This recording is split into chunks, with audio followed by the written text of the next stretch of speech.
Hello and good afternoon, everyone. I want to go ahead and call today's Planning Commission meeting to order. It's Thursday, January 9th, and I have 2:01 on the clock. So welcome, everyone. First off, I want to start with the flag salute. If I could have Commissioner Curran lead us in the flag. Yes.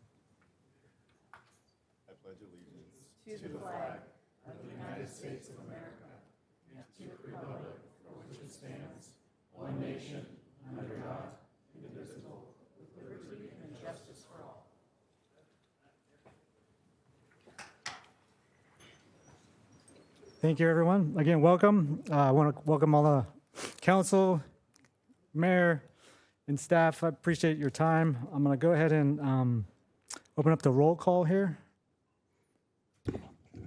Commissioner Bryant, Present. Commissioner Curran, Present.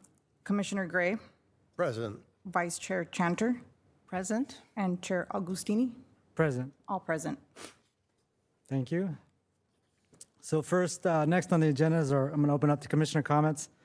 And graciously, Commissioner Gray opted to go first, so I'm going to turn it to my right. Thank you, Chair. Welcome, everybody. I see we have a large crowd today. I wanted to put some of what we're going to consider in perspective and comment on two recent events. First, I hope everybody noticed as they walked or drove up to our beautiful city headquarters here that all the flags are at half-mast. And that is to honor one of our former presidents whose today is the last day of 6 days of funeral ceremonies honoring Jimmy Carter. Now, whether you were a supporter of his candidacy, of his party, or of his presidency, I think the record has shown undeniably, regardless of whether you thought any of that was successful or not, that he was a man of deep faith and commitment that tried to make this world a better place. And in a world full of contention and unhappiness, it's nice that a public servant in particular is so devoted to trying to improve the lives of his fellow citizens and other citizens around the world. And I just wanted to note his passing because I think it's a momentous day and something that should be both celebrated and mourned by all of us. On a second notice, on a more immediate and local issue, I'm sure all of you are aware of the terrible fires that have decimated much of Los Angeles County. I have a man who's one of my best friends. He works for me as a paralegal, and he's done so for quite a few years now. And he actually lives in Altadena. And he evacuated his home the other night in the midst of the flames, went back once after he got his wife settled to get some personal items out of the house. And thank goodness he did, because he kind of lied and cheated his way back up to the house, even while the flames were still burning, and there's nothing left. And he's just one of many thousands of individuals and families whose lives have been turned upside down. I saw another post on the internet yesterday by somebody who said, it's hard to believe that we were sitting in our backyard enjoying dinner in the beautiful Southern California climate, and the next day our lives was changed and everything was gone. So we're going to have some contentious issues here, and people are going to express some heartfelt opinions today, but keep in mind the incredible tragedies that have confronted so many of the people that we know. I'm sure many of us in this room know somebody that suffered in the fires.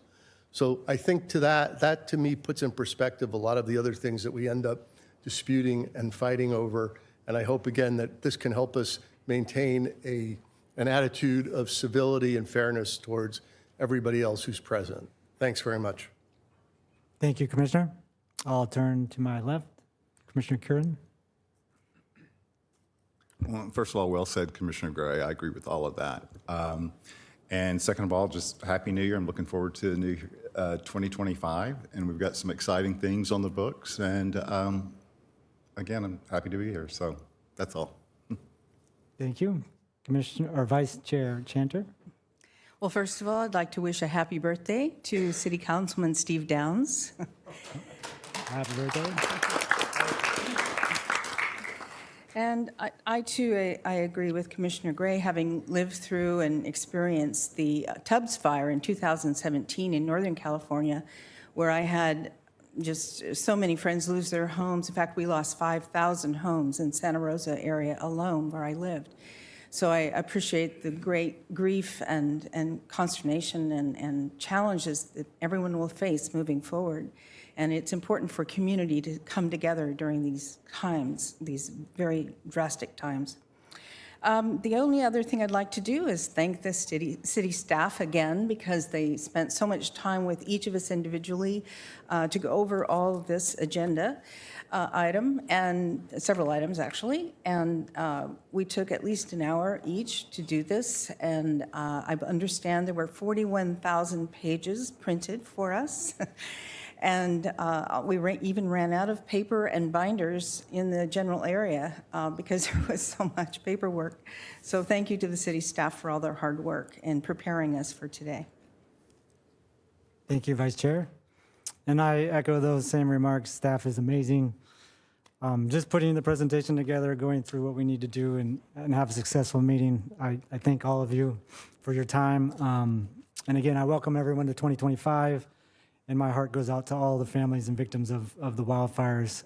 So I'll go ahead and turn it over to Commissioner Murray. Bryant. Thank you, Jason.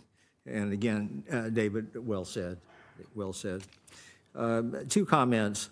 One at the December 19th, 24 City Council meeting, they adopted something, I'm going to call it abbreviated minutes, because up till now, the minutes have been, they're kind of paraphrased. It takes a lot of time for the staff and so on. And obviously, there was some public comment against doing that versus continuing the minutes like they are. Councilman Downs asked the key question in my mind, and that was, will the meetings have full videos posted on the website and YouTube, and will they be available 24/7? That answer was yes. I agree with that decision, and in fact, this Planning Commission, I think we're starting today or soon, videoing the Planning Commission hearing, so I think that's definitely an improvement. It's certainly a better use of the staff time to devote their hours to our customers, the city customers, which are our residents, our businesses, and developers. The second thing, just a little background on the Planning Commission itself. Planning commissioners are not compensated. We donate our time and talents to serve the city of Rancho Mirage. And as to time, the hearings time is like the tip of the iceberg. It's only minuscule compared to the outside time it takes to prepare, just like the city council. I don't know what the ratio is, but it's many times more hours on the outside than it is on the inside. I think you pointed out there's 4,000 or 4,500 pages in today's deck. And so it does take a lot of time. And again, thanks to the staff, actually I spent an hour and 45 minutes with Mina and Ben and Pilar. It's just so complex and there's so much. So they're always available, no matter how many hours it takes to help us get through, especially some of the technical aspects of these. As to the talent, we're a diverse group of people in terms of our professional backgrounds, our experiences, and our perspectives. For instance, Pamela owned and operated a large insurance brokerage. David is an attorney. Mark comes from the shopping center commercial space, and Jason is in the mortgage business. So while we're different in our backgrounds and so on, we're united in one thing, and that is to enhance the quality of life for our residents and create a vibrant business community. That's it. Thank you. You forgot to share your background, Murray. No, just moving on.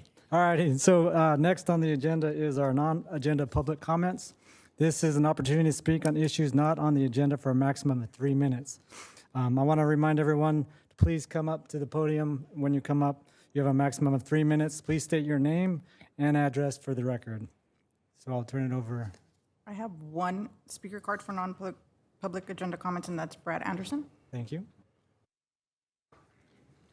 Thank you. My name is Brad Anderson. I currently live within the city of Rancho Mirage, and you stole my thunder. I wanted to just briefly, not remind this commission, but maybe the people that are listening or the residents of the city, that the minutes have been changed by the city council, the recent city council meaning that all the commentary, well, the summary minutes, it's more action minutes, meaning, I guess the public, my aspect is the public, myself, and people that may speak today won't be recorded maybe at all. I think on a public hearing, you will have your opinion, either you oppose it or you support whatever the resolution or whatever the ordinance would be or whatever the topic would be. Other than that, any comments that just heard and would never be recorded. Again, the commissioner did state that the meetings will be recorded, this meeting and the city council, but all the other subcommittees of the city will have this audio recordings, and those audio recordings, as far as I know, will be destroyed after the minutes are approved. So it's the city was constructed with summary minutes, meaning that I can look back and see what was talked about. And I think that's a really big aspect of, not everybody has time to watch a 2-hour, 3-hour, 4-hour meeting to get topics that they want to discuss. And I'm going to leave it at that, but I guess one more little question. City of Cathedral City recently adopted a Food for Less gas station on Palm Drive, I believe.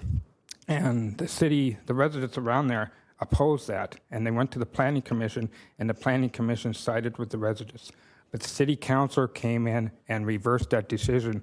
And my point of saying that whole story is, if they didn't have the type of summary meeting minutes, that may be forgotten or easily forgotten. And that's all I have. Thank you. Thank you. Is there anybody else who would like to make a public comment that is not on the agenda today? Seeing none. Moving on to our action item, and before we move into that action item and we ask for public comments, I want to remind everyone to come, that would be limited to 3 minutes. Oh, I'm sorry, I skipped one item. I apologize. Back up. I need approval of the minutes from the December 12th, 2024 regular meeting. I'll make a motion that we approve those minutes. Second? Please vote. Can we please have a second? Second again.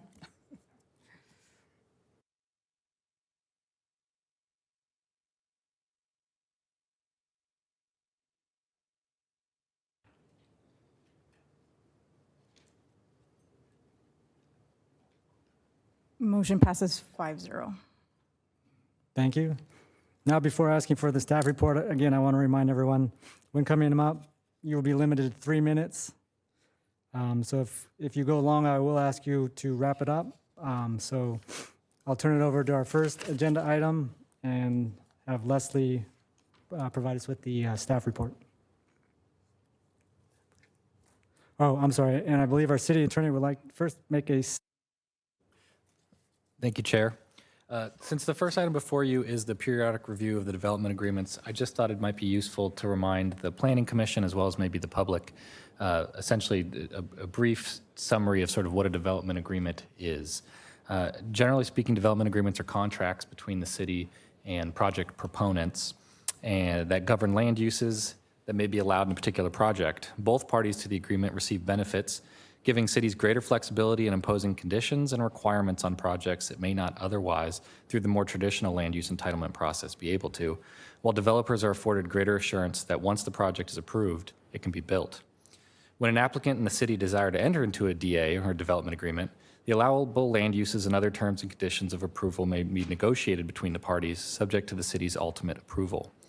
While a development agreement must advance the agency's local planning policies, it may also contain provisions that vary from otherwise applicable zoning standards and land use requirements. A DA is essentially a planning tool that allows the city greater latitude to advance local planning policies, sometimes in new and creative ways. While a DA may not While a DA may be viewed as an alternative to traditional development approval process, in practice, it's commonly used in conjunction with it. It's not uncommon, for example, to see a project proponent apply for approval of a conditional use permit, a zone change, and a development agreement for the same project. Further, it's worth noting that one of the assurances often included in a DA is an agreement to freeze the applicable rules, regulations, and policies that are in place at execution of the agreement. This gives developers more certainty in their implementation of a project, especially where the project may take many years to complete. It's also worth noting DAs often provide developers the right to develop their project, subject to certain terms and conditions, but not the obligation to construct and complete the project. I just want to give a brief summary of what they are. If anyone has any questions, I'd be happy to answer it. Otherwise, I'd turn it over to staff to present the summary of the review. Thank you. Good afternoon, members of the Planning Commission. The city's municipal code requires periodic review of active development agreements to determine if the subject property owner or developer is performing in good faith with the terms and conditions of their respective development agreement. The review period is for the year of 2024. There are currently 13 active development agreements that are subject to this periodic review, which include Rancho Mirage Self-Storage, West End Vacation Club, McKenna, Del Webb, Ferrari, the residences at the Rancho Mirage Country Club, Section 31 Specific Plan, In-N-Out Burger, Tentative Track Map 36620, Porcupine Creek Wellness Center, Rancho Mirage Auto Center, Eisenhower Memory Care Administration, and Desert Island Hotel. This table summarizes the status of each agreement's current standing. All 13 development agreements are considered to be in good standing and in compliance with the existing terms and provisions of their respective agreements. As a courtesy, staff mailed notices and sent emails to all affected property owners and/or developers, informing them of the meeting and periodic review. Staff has received 5 public comments for this item, which were distributed to the planning commissioners prior to the meeting. Staff recommends that the Planning Commission recommend that the City Council find the subject developers and/or property owners are currently in compliance with the terms and conditions of the 13 development agreements. This concludes staff's presentation. I'd be happy to answer any questions. And Chair and Commission, if I may, real quick, I just wanted to take a quick second to address some of the public comments with respect to the Rancho Mirage Country Club development agreement. The city did receive comments regarding the landscape conditions on the property, referencing the development agreement, entitlement package, and related conditions of approval that had to do with the landscape maintenance. Upon review of the DA and the conditions of approval, the city attorney's office and staff are recommending the city find the developers in compliance with the development agreement and related conditions of approval, because the conditions of approval that specifically relate to landscape maintenance only apply to landscaping installed pursuant to those entitlements. Currently, no landscaping has been installed by the developer under the DA or the related entitlements.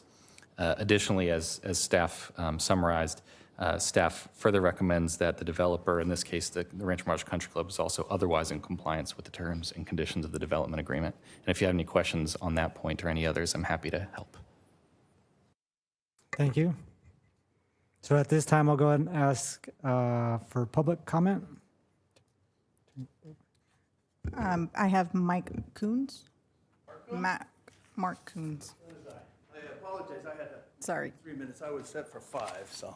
Oh, yep. Yes. Please state your name and address. I'll go, my name is Mark Coons, I live at Rancho Mirage Country Club. What I'm trying to accomplish is to clarify which documents are legal and enforceable. I have a settlement agreement, and then there is the development agreement that affects Rancho Mirage Country Club. I'm trying to understand why the homeowners are responsible for the maintenance obligations on a piece of property we don't own. The settlement agreement is referenced repeatedly in the city development agreement, which is not recorded or amended to our governing documents or with the county. When Oasis Ranch came to the city and the city entered into a development agreement, what documentation did Rancho Mirage Country Club present to the city to move forward? Because not only is the settlement agreement not attached to the Rancho Mirage Country Club governing documents, neither is any financial obligation to fund the property we don't own. What documentation did the city receive to make such an agreement? The only thing I have so far that I was shown was that I have a letter from Steve Downs in 2017 that was sent to the city manager and basically talks about we passed the vote. Well, in our CC&Rs, it takes more than a vote, just like it does when you guys want to implement the maintenance on the project. You have to record it, and that's the same thing with us. We have to record it with the county, and it has not been done. Also, at that same time, that is the same time the judge made it clear that there was not ready to dismiss the completion of the settlement agreement, and he dismissed the case. There's from Steve Downs. City of the attorney and the privilege of the tentative agreement. Okay, so now we're talking about the maintenance, and we talk about how that's not obligated. So if the city attorney in black bold letters right here, it says prior to the city council approval of the final map, the following conditions shall be satisfied. That's the final map. That's before construction, that's permits. So that doesn't mean anything's in the ground. There's nothing to maintain at that point. And if you read under the landscape and architectural features and maintenance, it says the applicant shall be responsible for maintaining in compliance with all city standards for the same, the on-site, and the off-site, and integrated architectural features required by the entitlement. So if you read that closely, and it does it twice from the attorney, it does it again where it says that before any permits are handed out, it's the same thing. And it says the applicant, Oasis Ranch, Rancho Mirage Country Club, Oasis Ranch, is responsible. And I don't see how you can tell me that it's not by that language. Prior, in big black bold letters, city attorney, prior to issuance of a building permit, the following conditions shall be satisfied. Okay? What is that satisfied? Again, the applicant shall be responsible for maintaining in compliance with all city standards for the same, the on-site and off-site landscaping and integrated architectural, features required by the entitlements. I see my 3 minutes are up. I had got cut short. I just want to recap real quick. So recap, no recorded settlement agreement. Not your development agreement that you have recorded, settlement agreement. Oasis is responsible for existing maintenance. Oasis never applied for an extension regarding the tentative track map. So they were the applicant the minute that you guys approved it the city council voted for it in, what was that, May of 2019. And then Oasis hasn't paid property tax also since December 2019. I'm just throwing it out there, hoping that something sticks, and that so maybe later on, maybe I can talk to somebody and maybe work something out, because we got a community that's falling apart. Thank you. Yep.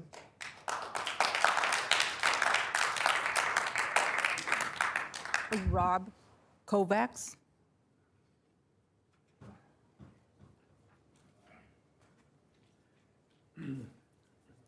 Good afternoon. Dear Planning Commissioners, members, and other city employees, my name is Rob Kovacs, and I'm the Vice President of the Rancho Mirage Homeowners Association. I realize that the Planning Commission does not have an expressed interest in the lack of how Oasis Ranch maintains their property, of which our community encompasses it. In fact, today I know you're interested in hearing if Oasis Ranch has complied with the development plan, which the city attorney already said they have. But let me tell you that the owners of Rancho Mirage Country Club are really frustrated that the past several years, Rancho Mirage Country Club has had to maintain the land that's owned by Oasis Ranch to keep our home values from plummeting. We spend some $800,000 a year to maintain this, and the homeowners are getting pretty tired of it. What I would like to do today, though, is to thank the commission and the city officials for their support of Rancho Mirage Country Club over the past many years.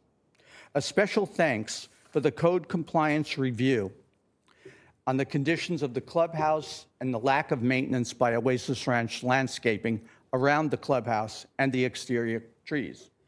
A huge thanks for the city spending some $70,000 to clean up that landscaping after Oasis Ranch failed to respond to a cleanup notice issued by the city. Thank you for your efforts on our behalf. Thank you. I'm going to mispronounce this. Milais Masugnea? Sorry about that. Can you please state your name and address for the record? Good evening, Mike Masutnia. I'm living in Country Club, 84 Cavanish. I want to just bring a few points about this one-sided agreement that the developer comes and sabotages the country club, pretty much sells everything valuable inside and leaves us an eyesore for the last few years that we have to look at. And they haven't been maintaining it. And on top of that, they throw all the maintenance, as the other guys mentioned, of the golf course in RHOA, which the dollar lease that was very attractive to everyone, I think, ended up being $800,000 a year in maintenance costs right now. And all the false statements about our HOA fee is going to go down, our value is going to go up, they're going to build a new gate, new entrance. As a matter of fact, I think our HOA spent close to $200,000 upgrading the gates. So if these guys were going to build a new gate, why were we doing that? So everything they said was all, to me, was false. And as a matter of fact, they came up, after this agreement was done and was approved, they came up with a whole new project, massive development project, encroaching into the open space areas and also making every single building two-story, that we have to block everybody's view very much. And things that obviously it didn't get approved through our HOA, but they are obviously going to change this, and we just want to make sure that no changes to be done to the existing approved plans, because there's over 85 homes were sold after that approval, including myself. I bought that house after that approval was in place, and any changes to that plan will be obviously against it. And that's all I wanted to mention. Thank you. Thank you. Is there anybody else in the public who would like to make a comment who did not fill out a card? Please come up and state your name and address for the record, please.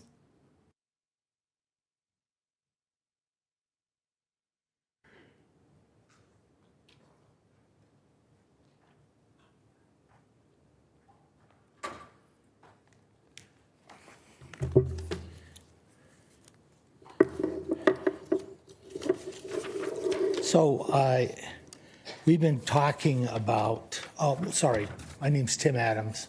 I'm in Rancho Mirage Country Club. I bought the property in 2021. And at that time, when we were getting ready to sign the papers, Steve Downs called to give us a whole insight into what was going on with the country club, which was not given prior to making a purchase. At that time, I found out that there was more emphasis on the golf course than anything else on the property. And we moved in, we got it all.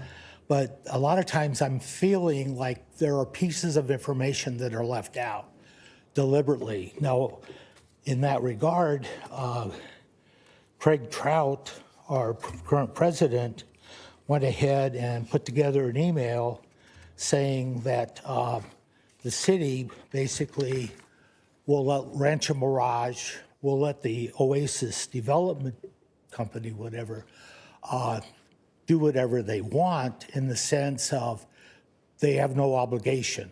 I'm a little confused by some of the terminology and some of the stuff. 2021, 2022, Steve and the other people on the HOA had a whole set of meetings to talk about what we're going to do with Oasis Ranch.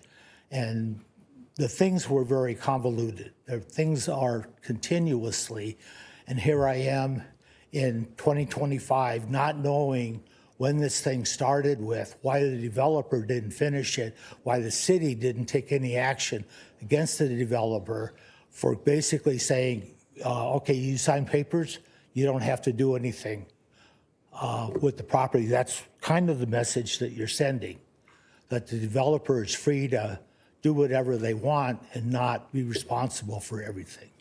So I just wanted to put that in there. And he copied a letter from the city basically saying what the responsibility was for the developer. They're in compliance, do nothing. We pay $1 to let them, to rent the golf course, and then we spend $800,000 just trying to get things looking good. And I don't golf, but it's a mess, and I don't know what's going to happen. Basically, some of the things that are said to me, we can't talk to you about it because lawyer confidentiality. I'm putting money into a property that I'm not going to be able to enjoy. Thank you. Thank you.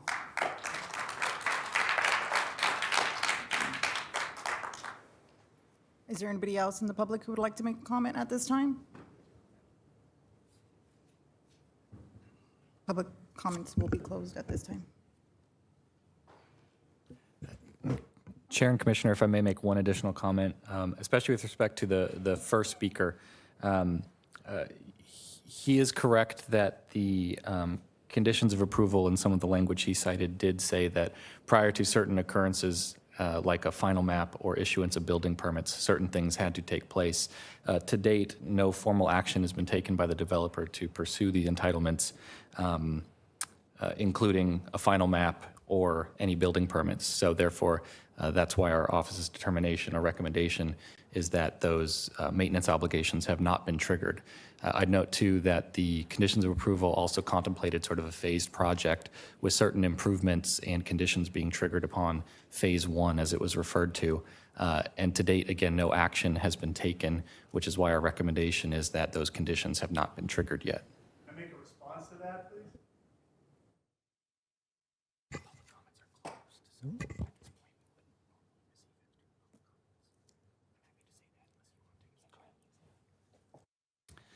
If I may, the public comment period has passed, and this will go back to the chair for further processing the review.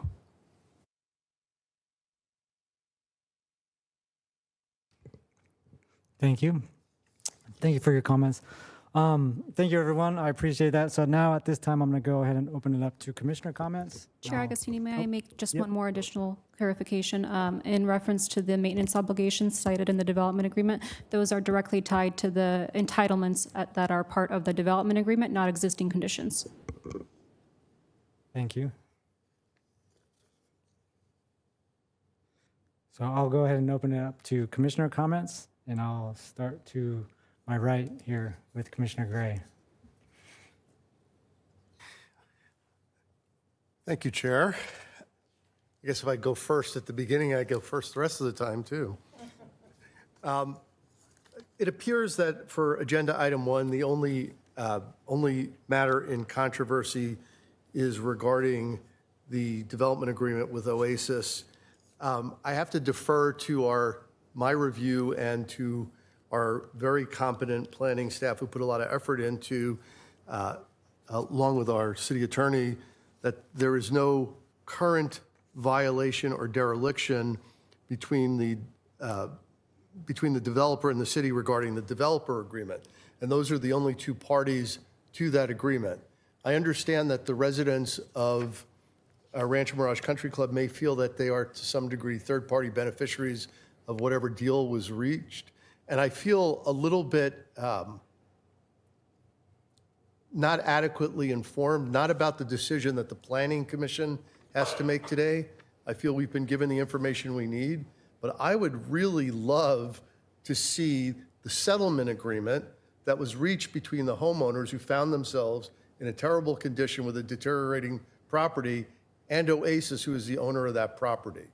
I understand that may be subject to some forms of confidentiality agreement.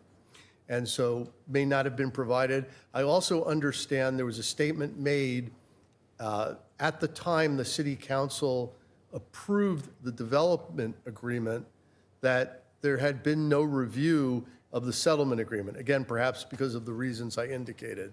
But I think that settlement agreement is key, although I'm concerned it might not have been sufficiently comprehensive on behalf of the homeowners. I'm also concerned that this matter is a continuing large and ongoing expense and burden on the property of all of the homeowners. I just did some quick math here on my phone, and I believe somewhere it says there are 266 homeowners, and I heard the sum of $800,000 annual maintenance on the Oasis property mentioned. That's about $3,000 per homeowner. That may be money well spent to improve your quality of life and maintain the value of your properties, but it's a lot of money on top of property taxes and other dues for the association that you have to spend already. There may be remedies for the homeowners. One, in going back perhaps to the attorneys who represented you and seeing if the settlement agreement has been in fact complied with. And secondly, a remedy that I know everybody has exercised, which is to complain to the city that the existing property doesn't meet the standards of the Rancho Mirage Municipal Code. That complaint was effectively made. The city investigated, went out, cited the property owners, and then when the property owners didn't respond, made the corrections that were needed, and I hope we will eventually collect that from the property owners. So I see this as a terrible problem, but on the specific issue of the agenda item before us, I see the development agreement in compliance, although I feel everybody's pain. Thanks. Thank you, Commissioner Gray. And I'll move to my left, Commissioner Curran. Thank you, and I agree with Commissioner Gray as well. I mean, I spent 30 years in commercial real estate development, and I know how important it is to maintain a property at a Class A level, to maintain the value, if not increasing the value. So I do, this is a lot that I'm hearing today, but it does sound bad. But again, you know, we have this to move forward with, and that's what we'll do. But hopefully, this will improve at some point. Thank you. Commissioner, or Vice Chair Chanter. It is a conundrum, but I do support our two legal minds here today, our city legal staff and our Councilman Gray. I have to lean in their direction. Thank you.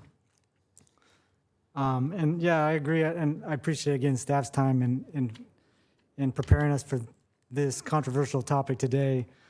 And I agree with Commissioner Gray in his stance in that, and staff the way they had presented that it was determined that the DA is in compliance and in good standing.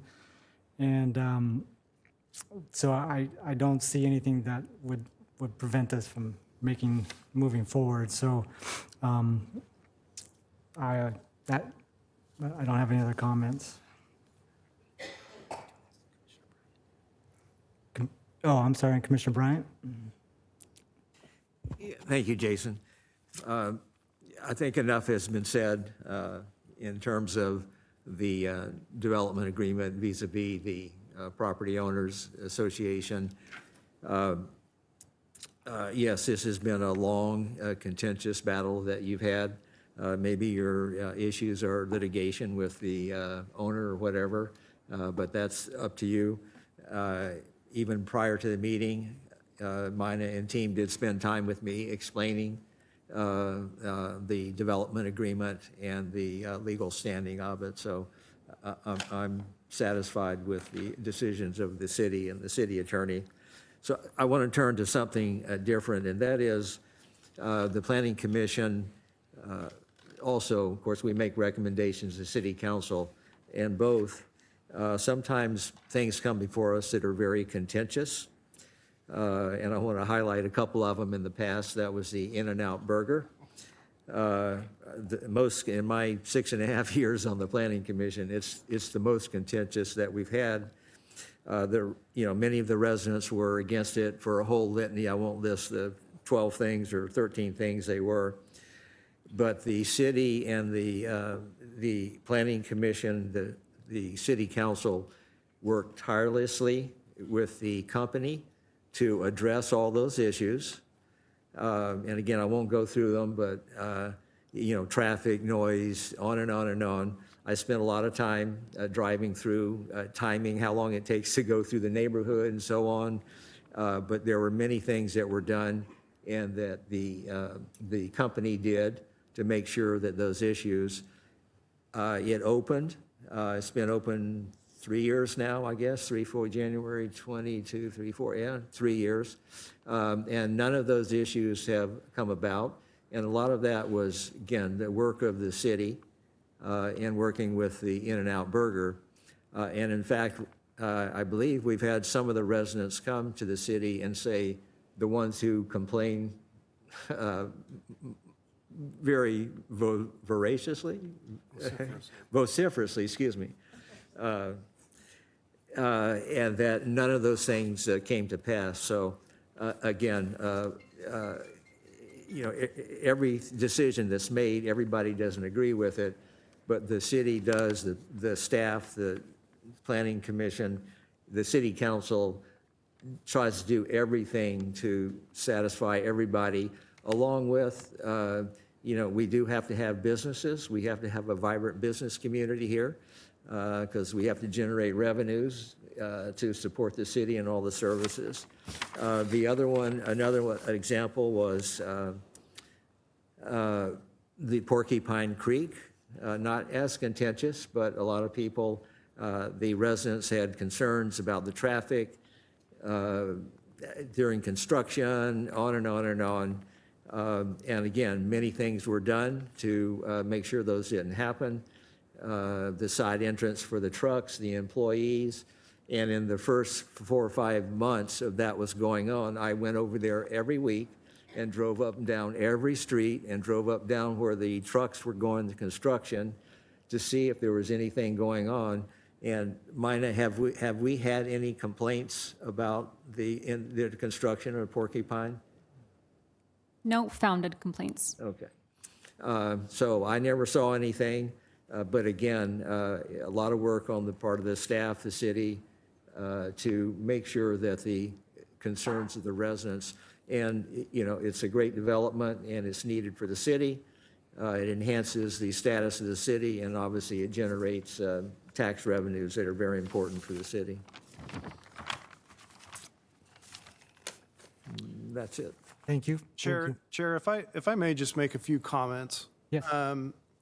So one of the things that the city's in a position to do is with the development agreement, just because we're finding it in good standing doesn't translate to everything is fine at Rancho Mirage Country Club.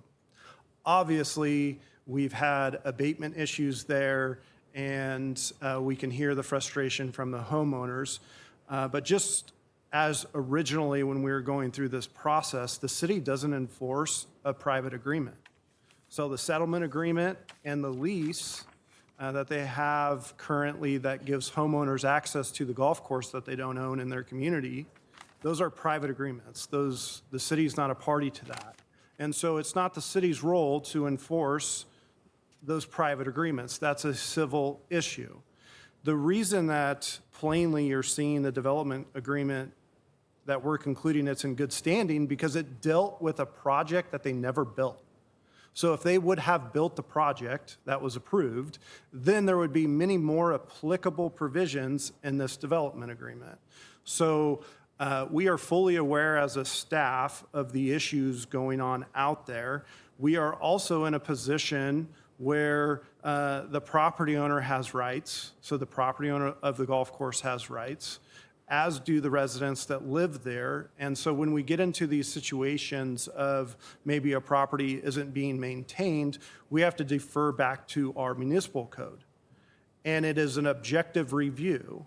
And even though we understand the tough situation that the residents are in, where they have a private agreement that said, hey, we're going to split maintenance costs this way, And now one of the parties in that agreement is not upholding their end, and all the burden has shifted to the homeowners. That's not something that we, the city, can enforce, and it's not something that our development agreement was designed to enforce.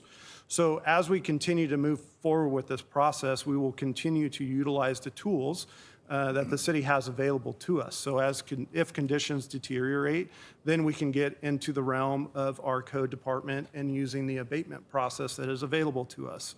Now, I will tell you, having been here during the time, not always as city manager, but I was employed here, it was very tough to go through this process initially, and there were a lot of moving pieces.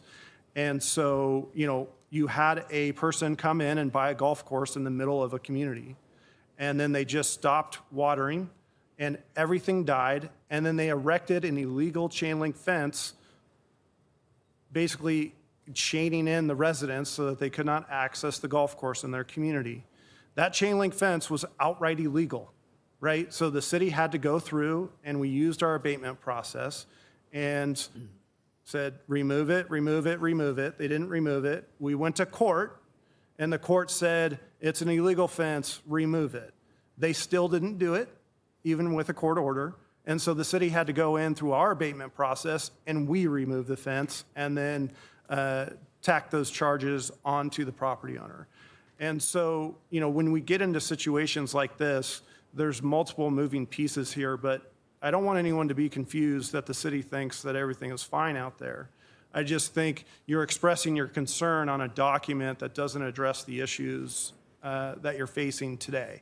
If they would have built the project, then there would have been many provisions within this development agreement that we could have utilized against that property owner to hold them accountable for what the development agreement says. So I don't want there to be any confusion. It is an important issue to the staff. We will use codes and rules in enforcing violations like we have been since really this process started. Thank you. I appreciate those comments. So any further comments from any commissioners before we move? Ask for a motion in a second on the agenda item. I'd like to make a motion that the Planning Commission finds the subject developers and/or property owners are currently in compliance with the terms and conditions of the following 13 development agreements: Rancho Mirage Self-Storage, Weston Vacation Club, Makina, AKA Stonebridge, Del Webb, Ferrari, the residences at Rancho Mirage Country Club, Section 31 specific plan, In-N-Out Burger, tentative tract map 36620, Porcupine Wellness Center, Rancho Mirage Auto Center, Eisenhower MCA, and Desert Island Hotel. I'd welcome a second. Second. I'll second that. Please vote.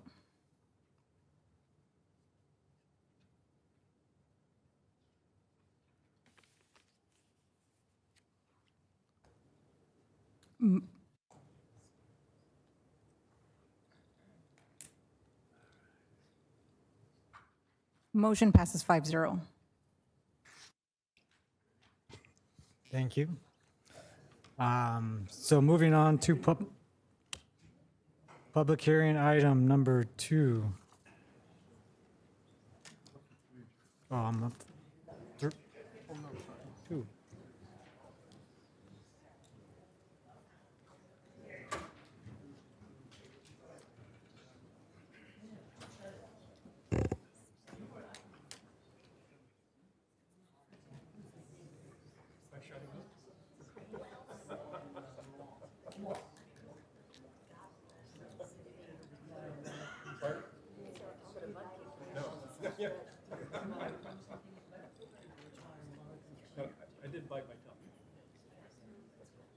Alrighty, so moving right along on to public hearing item number 2, Privier Villas Environmental Assessment Case Number EA24-0001.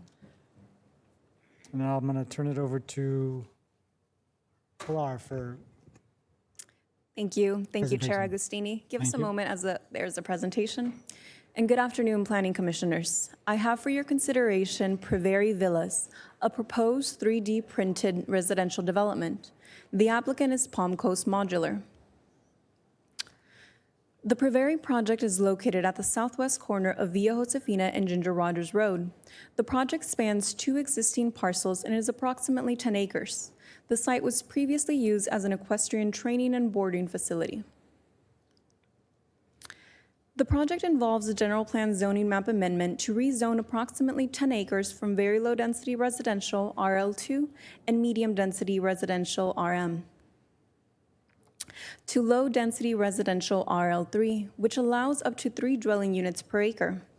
The proposed zoning change will facilitate the development of a 28-lot single-story residential community, maintaining consistency with the Rancho Mirage general plan by preserving the surrounding low-density residential character. The project will comply with all development standards under the municipal code, including lot size, setbacks, and building height. The project complies with California's no net loss law by preserving the same residential capacity through the proposed zoning amendment. Though 28 single-family homes are planned, the addition of accessory dwelling units, ADUs, increases the total housing capacity to 56 units. This approach aligns with the city's housing element by ensuring diverse housing options and promoting sustainable growth. Tentative tract map 38868 proposes the subdivision of 2 existing parcels into 28 residential lots and 4 common lots. The proposed subdivision complies with the city's development standards for the RL3 zoning district, including minimum lot size, width, depth, and maximum density.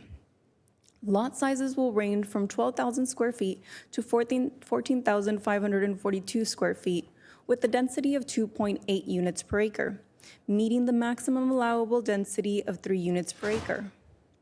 The proposed subdivision conforms to the General Plan, Municipal Code, and the Subdivision Map Act.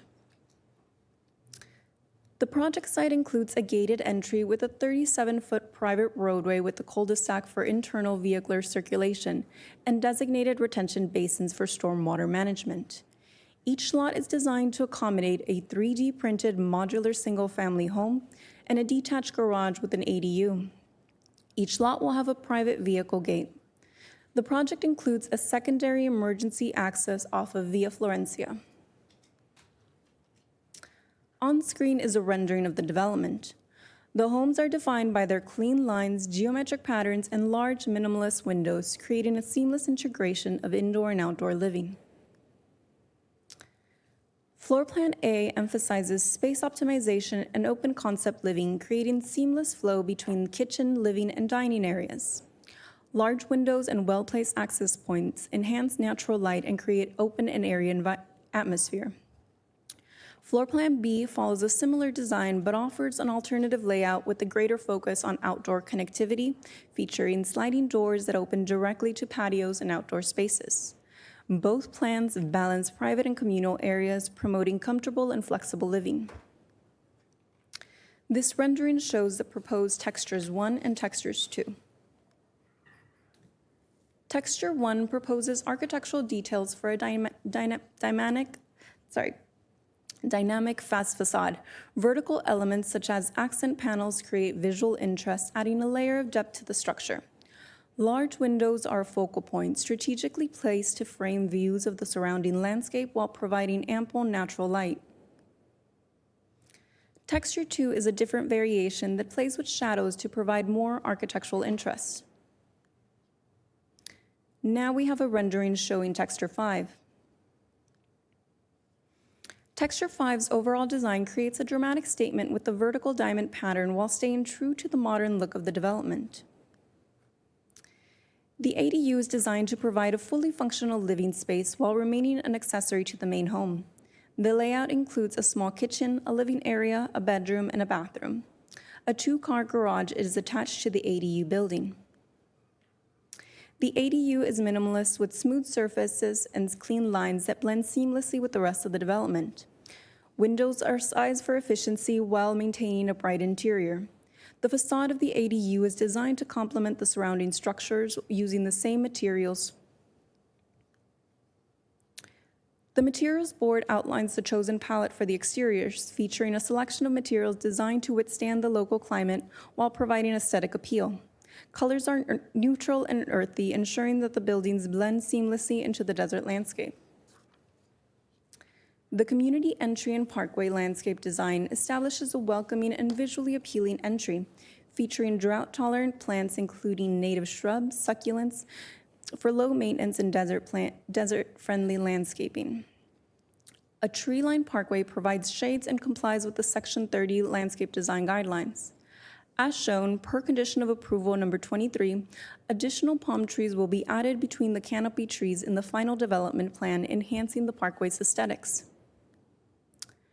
Front yard typicals provide a template for the individual home's front yard, blending a modern aesthetic with the practicality of desert landscaping. Gravel and decomposed granite pathways are used instead of traditional lawns, reducing water consumption and ensuring a low-maintenance yard. These pathways are interspersed with clusters of succulents, agave plants, and cacti, all chosen for their ability to thrive in the desert climate. An initial study was conducted for the project, resulting in a recommendation to adopt a mitigated negative declaration. Mitigation measures were proposed for biological resources, geological resources, and cultural and tribal cultural resources. On September 30th, 2024, the proposed project was presented to the Architectural Review Working Group. The group raised questions related to solar control, final materials, and design features.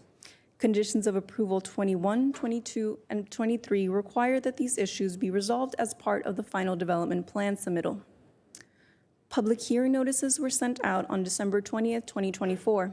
To date, no public comments have been received. Staff recommends that the Planning Commission make the action as shown on screen.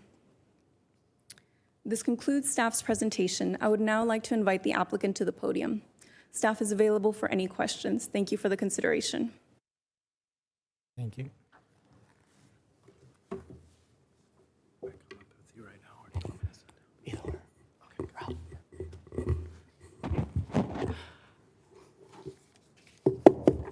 Good afternoon. Sorry, I think it's a little bit of the dust got in there from the winds in there. But good afternoon, Mr. Chairman and members of the Planning Commission. Christopher Brizuela here with MSA Consulting. I just want to say thanks to staff for the presentation. I thought Pilar did a pretty good job at giving an overview of the project. I'm available here to answer any questions. The applicant is here today as well. And we prepared a short presentation that goes a bit more into the detail of the product that's being proposed here today. Yeah, so if there's any further questions, I guess we jump right into it. So we have Adam Nestor here with Palm Modular, and he'll be running us through this presentation. I'll let him take it from here.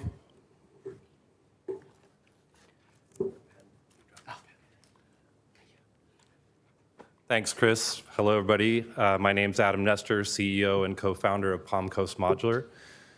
First, I want to thank the Planning Commission and all the members of the community for hearing us today and allowing us to present. Also, a big thanks to Mina and her staff for all the guidance and getting us here today. We couldn't have done it without them. Real quick, Palm Coast Modular, we specialize in modular and prefabricated factory-built homes. We try to bring technology into everything we do, and that's what we're going to do at this development. So I think this is how I move on here. A lot of this Pilar already covered. We have 28 lots situated just north of Cotino. Beautiful area out there. The houses are, again, 3D printed, a little different. We've already built several of these in Desert Hot Springs. We've proven them, proven out the technology. They work, people like them.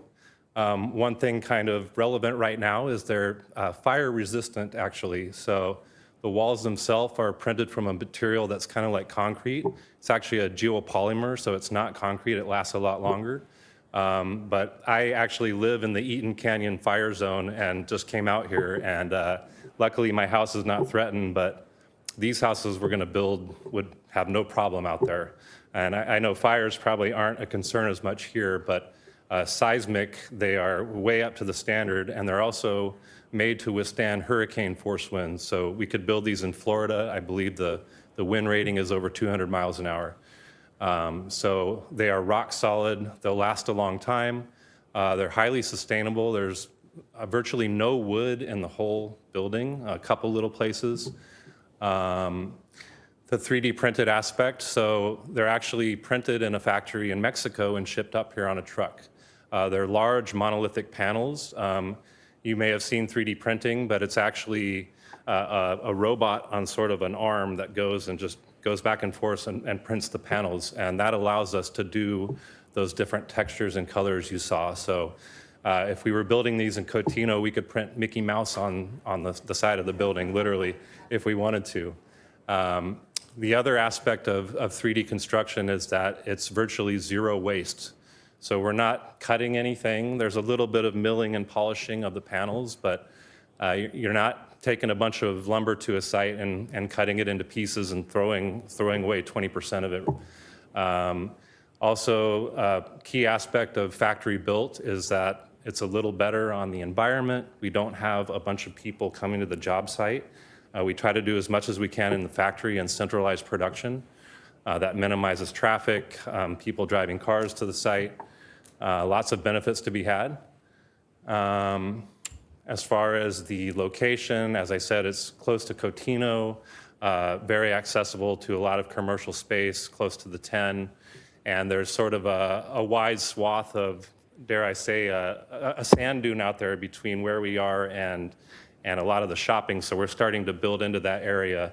Several developments are going up around us. Our architecture matches theirs very closely, and we're actually talking to some of the developers to see if we can kind of have the same look and feel or make it as similar as possible, blend in.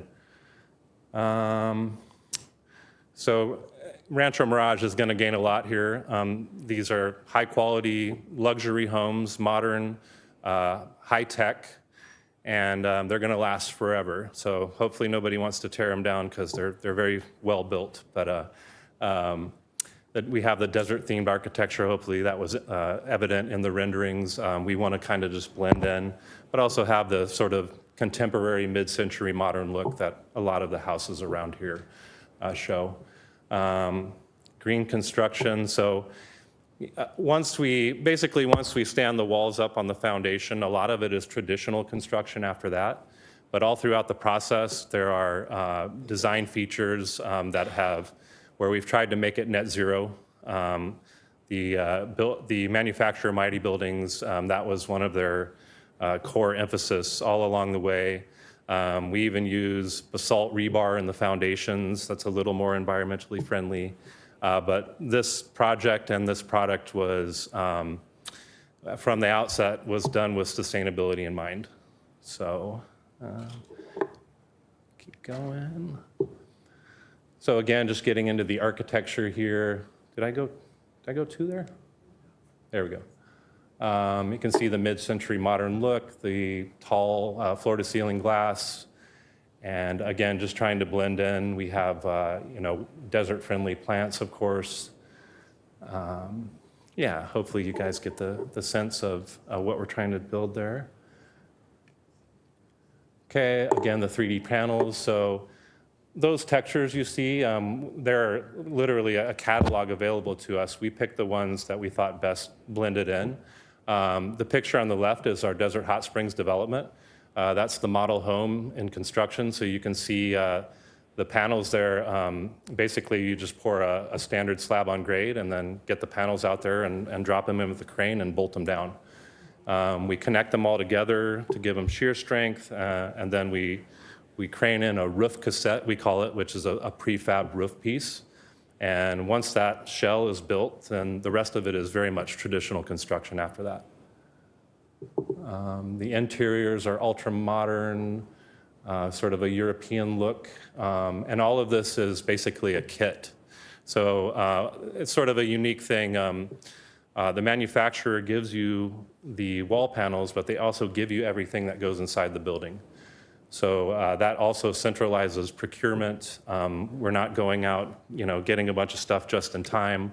We actually have a warehouse that delivers things to the site as we need them. So we call a truck and say, I need 4 dishwashers, I need, sealant, get it out here. So that helps centralize, keep costs down. Let's see here. So I talked about mighty buildings, robotic 3D printers. The material itself is actually also sustainable. It's a proprietary geopolymer that is the main product in it is actually a waste product of the aluminum smelting process. So this is stuff they just throw away, basically put in a landfill. So we're actually mixing that with the geopolymer that the 3D printer spits out. The factory can actually do one of these houses in one day, print all the panels, and spit out, you could actually do 365 houses a year if you're running 24/7. And that's very scalable. They've ramped up from a small facility in Oakland, and now they have a much bigger factory in Mexico. After the panels are printed, there are some cavities in the middle, so the whole thing isn't solid 3D panel. It's actually got panels where a robotic arm will come down and inject spray foam insulation. So the R values are very high. They're very energy efficient buildings. And one thing I love the most is that they are soundproof. You can go in there during a windstorm in Desert Hot Springs and you won't hear a thing. We also joke that they're probably bulletproof because they're like an 8-inch thick wall when it's all done. Rock solid. Let's see, so the exterior polished and sealed, you can actually paint them any color you want. They pack it in a crate after that, ship it to the site. We get it to the site, and like I said, we just stand it up on the foundation, just kind of like a structurally insulated panel or a precast concrete panel. Like you see a giant warehouse, they just stand up those panels with a crane. Same kind of process. We fasten it all together, and then traditional construction takes over. Basically, insulation and drywall is where the traditional trades will come in and finish the house. Okay. So Prevere, that's, yeah, we were wondering about the pronunciation, if people would get that. But again, we're using sustainable materials and methods from end to end. I've touched on this a lot already, but we're trying to make a dent in what's going on around us maybe with the environment. And it's slow and it's on the bleeding edge a little bit, but we're making some progress here, and this will be another big step in that direction. Yeah, I think, I also want to mention all the homes will have a gray water system. So we're going to recycle water, use it for irrigation probably. We can't quite use it in the pools yet, but that would be our next feature. Of course, they're going to have solar as required, but we intend to completely power the houses, so they could be off-grid if they wanted to be. We'll put battery backups. So like I've been out without power for 2 days. I wish I had a house like this because I'd be working at home instead of going to Starbucks to charge my laptop and all that. So yeah. Here again is our Desert Hot Springs development. We have 13 lots built out, 7 more to go. Sales are happening now. And we'd love to invite you out there if you'd like to see it. All the structures are all up to California Building Code, of course. We've actually, I don't know, a year ago, we got in front of the Rancho Mirage building official, and he reviewed the plans. They sent it off to a third-party engineer, and they were fine with it. It's ICC rated, so all the approvals are there. And if you'd like to reach out to us, there you go. Thank you. So at this time, I want to turn it to staff to open it up for public comments. I did not receive any public speaker cards, so if you would like to make a comment, please come up to the podium. I see no one, so we can close the public hearing. Okay. So moving on to commissioner comments. I just had a couple quick questions and I'll pass it along. My first question is your build out time. What is that in comparison or relation to a normal? It's much faster. Okay. So, assuming the panels are printed and en route, once the slab is cured, you can have the building standing in days, literally. It depends on the size, of course. The Desert Hot Springs buildings we can put up in about 3 days with a trained crew who's proficient. But, then you're in the shell, and after that, traditional construction takes over. So another, I don't know, 4 months after that probably to get it all done. Okay, thank you. And then, and I also, maybe Pilar can answer this question. I noticed there's an entry gate, the entry, or to each residence, there's a, from the driveway, those are all uniform height and style, design, aesthetic too. They're not different per home? No, so they all follow the same design. They're 6 feet in height. Okay, thank you. So I'll go to my left, Commissioner Kieran. Okay. Well, I really don't have a lot of questions, but I was very excited about this project. I've been watching this process over the last year, and the fact that, it has very little impact to our environment, and then all the things that you just stated, the fireproof, is amazing. And so I'm very excited this is possibly going to happen, hopefully. But I did want to say also that the design of the neighborhood looks great. And I like the contemporary look of the units, and I would love to come out and see them once everything gets started, because everything sounds really good about this. Please come out. Vice Chair? Okay. First of all, I'm very fascinated by 3D printing homes. That's something new, and we don't have it here in Rancho Mirage, so that's really exciting. And I'm glad that you've completed a project before in Desert Hot Springs so that we can look at that and understand it a little bit better. I understand also that you had a plan submitted in 2020 and it was rejected, but you re-engineered, and here you are again, so we appreciate Yes, we don't that you give came up back. easily. Okay. You mentioned all these fabulous, aspects to it, such as energy efficient and fire resistant, sustainable, net zero aspect, gray water, and so on. Those are all fantastic. In fact, this could be very applicable in Los Angeles area after the fires to help rebuild and be able to provide homes for all these people who've lost homes. But my question is, you've mentioned these positive things. Has there been anything that's been a challenge because it's such new technology? Can you share that with us? Sure. Because it's new technology, that is the challenge, literally. Nobody knew how to build them except for the manufacturer and then us, at least just standing the walls up part. It's not rocket science by any means. Anyone who's done a tilt-up building before could go and do one of these. After you do your first one, you should be fine. There are assembly manuals and all that good stuff provided. But that's the key thing, and even buyers, I think, scratch their heads a little and go, oh, this is different. So you've got to talk them through that. And then I would say maybe also the building inspectors don't know what they're dealing with at first, but after they've been there a few times, they're fine with it. The buildings, they're actually HCD approved, so California Housing Community Development, I think, they put their stamp on that, and so they're getting inspected before they even come to the site. I think those are the key things. Just unfamiliarity is the big one. Thank you. Thank you. Moving on to Commissioner Gray. Thank you, Chair.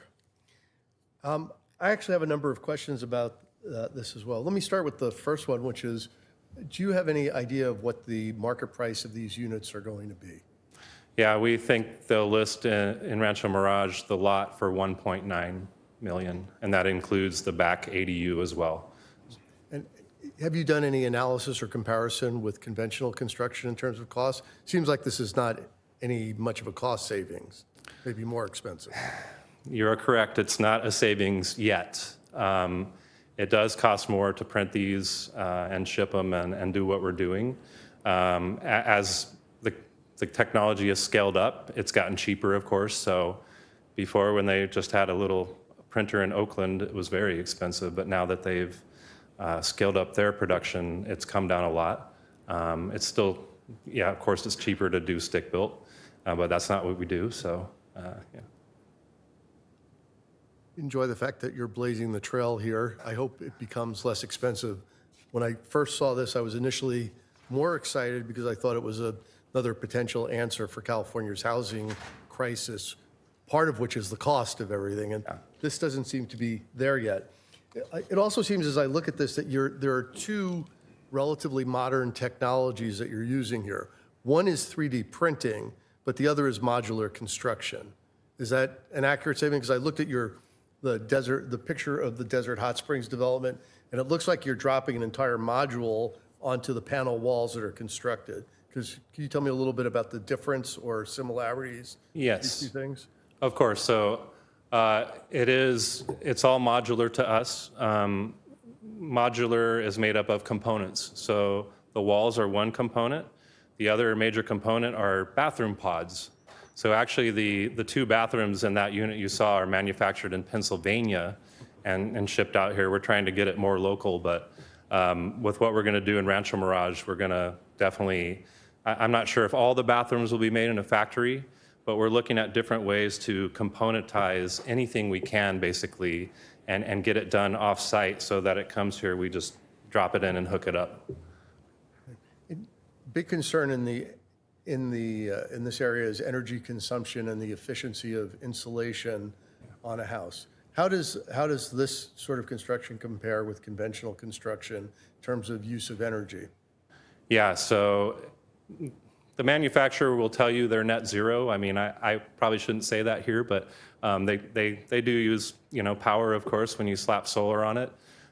You're literally could be off grid and not pay an electric bill at all. The insulation is above standard. I believe the walls come out to R31, somewhere around there. But they designed it to be energy efficient from the get-go. Okay. And I was also just curious, how is the HVAC ducted? Because it seems like you have closed walls and a flat closed roof. So how does that all work? Sure. So actually, the current HVAC goes through a mechanical room, and that room has ducts that go out through the ceiling. We're messing around with mini splits, maybe. We don't like the ducting. Great question, and it's a challenge with what we're doing, for sure. Okay.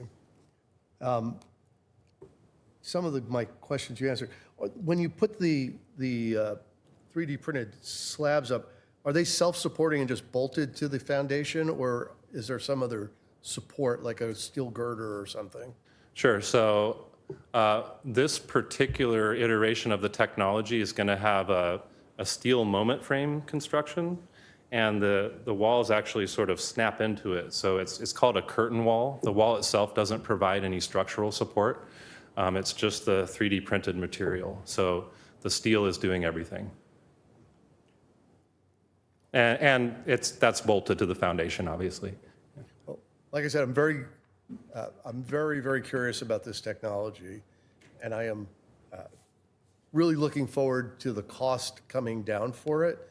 Beyond that, the rest of the project seems entirely suited for its location and compliant with all of the considerations as a planning commission that we need to do. I was interested in the zoning change that we're asked to make, and that does not change the overall utilization of the two existing parcels. So that's in compliance. So I'm very encouraged by the fact that you are taking this leap into the future, and strongly encourage you to bring the price down and build some affordable housing too. That's my goal, price down and cost. Thank you, Commissioner. So I'll move to Commissioner Bryant.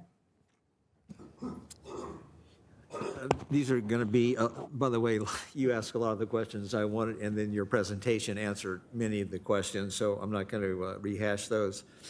So these are just sort of random. You're certainly aware at Rancho Mirage there are no short-term rentals. Yeah.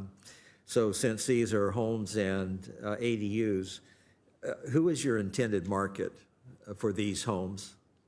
Sure. I was thinking about that on the way here. It's really somebody who wants sustainability and luxury and high tech. So it could serve as a vacation home, but not a rental home. That's probably not the right market for that. Yeah. I mean, I would live in this house if it were me. So do you perceive that there will be, whether they're full-time or part-time residents, will be living in the house and that they'll rent the ADU? Do you think investors will buy these and then rent the house and the ADU to separate people? I'm not sure you can rent the ADU separately. Is that, I don't even know if that's possible, For actually. California law, Is that a new law that just passed by chance, or? ADUs are allowed to be rented. Okay. That wasn't our target buyer, I don't think. Somebody who's going to buy this place probably doesn't want a separate renter in their backyard. But the ADU is, I think, isolated enough that you could do that. There's a nice long driveway, plenty of parking. But I think our buyer is probably somebody who's going to want to live here full time because it's going to be an awesome product and property. And then, nothing wrong with it, just curious why each entrance is gated, each home has a gated entry? Sure. So that's mainly because they're all meant to have a pool, and we need to enclose all around the pool. And we don't want to put a pool fence right there, like a black fence. We're going to do automatic covers and make it nice and clean and, sorry, microphone, Okay. clean lines. And then each of the units have a two-car garage, correct? Yes. And if you have a house and ADU, presumably you might have 3 or 4 cars. Does that mean that people will be parking on the street? Only during the day. Our HOA is not going to allow overnight parking, but we think the driveway is, it's very long. We're going to make little paver spots off to the side of the driveway where you could park and somebody could get out of the garage, but we don't want people in the street. Okay, all right.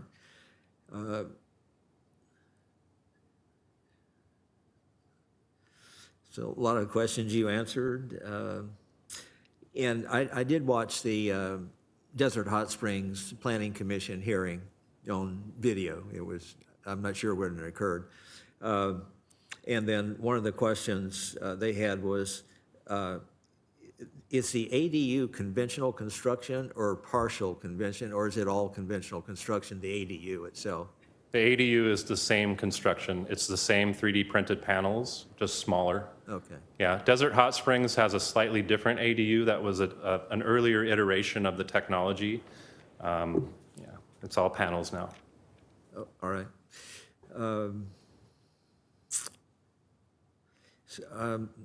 Great, you answered all the questions. I do have some questions for the staff, if it's appropriate to. Could you pull up the site plan and the landscaping, please, Pilar? the landscaping or the site plan? I have this one. Landscaping, Okay. the landscaping plan. Let me go that over there. So this one is for the parkways. Okay. So the main entrance is on via Josefina, right? Correct. Okay.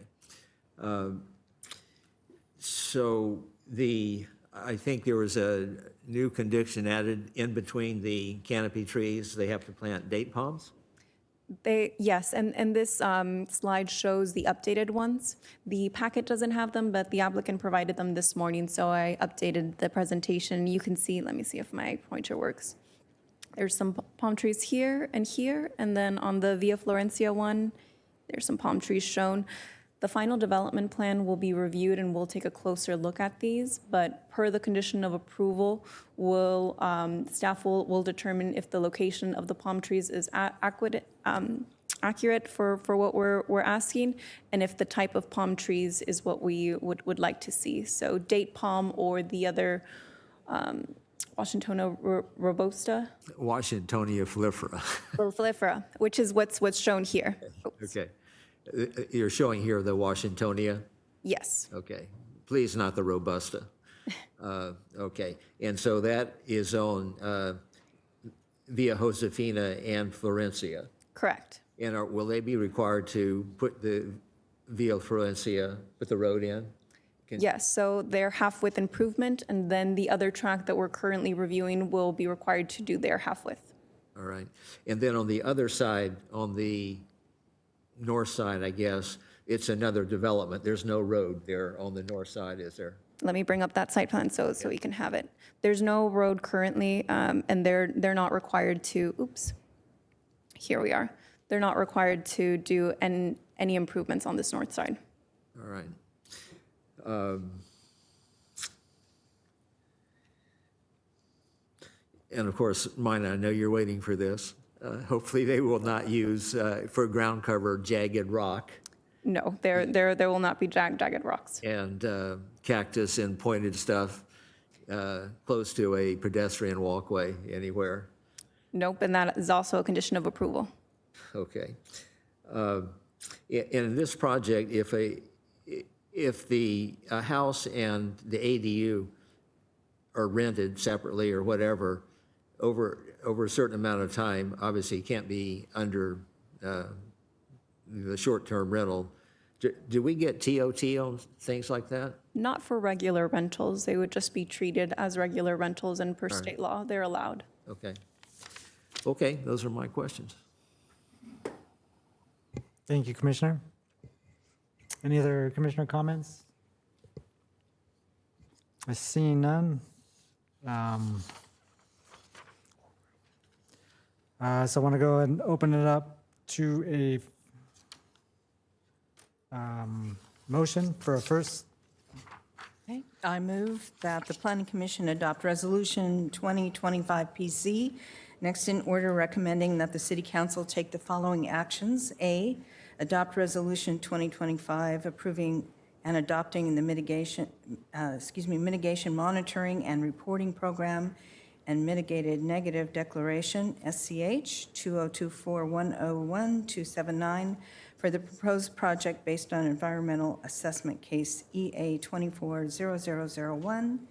And B, adopt Resolution 2025, next in order, approving general plan zoning map amendment GPZMA 24-0001 to change the underlying zoning designation of the subjected property from very low density RL2 and medium density residence RM designations to low density residential 3 due AC max. RL3, tentative tract pack map number TTM 24-0001, TTM 38868, and preliminary development plan case number PDP 24-0001.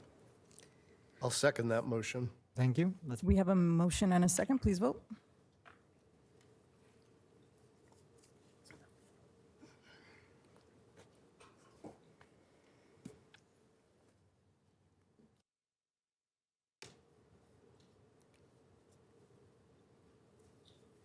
Motion passes 5-0. Thank you. That brings us to item number 3, Ritz-Carlton Rancho Mirage Environmental Assessment Case Number EA21-0002. And I'll turn it over to my right here, Ben. Thank you, Chair Agostini, and good afternoon, members of the Planning Commission. The project site is located next to the existing Ritz-Carlton Resort along Frank Sinatra Drive. The project is broken up into 2 main areas, the residences portion and the Sky Mesa recreational area. The image to the right shows these areas, and then the image to the left shows the overall property owned by the Ritz-Carlton.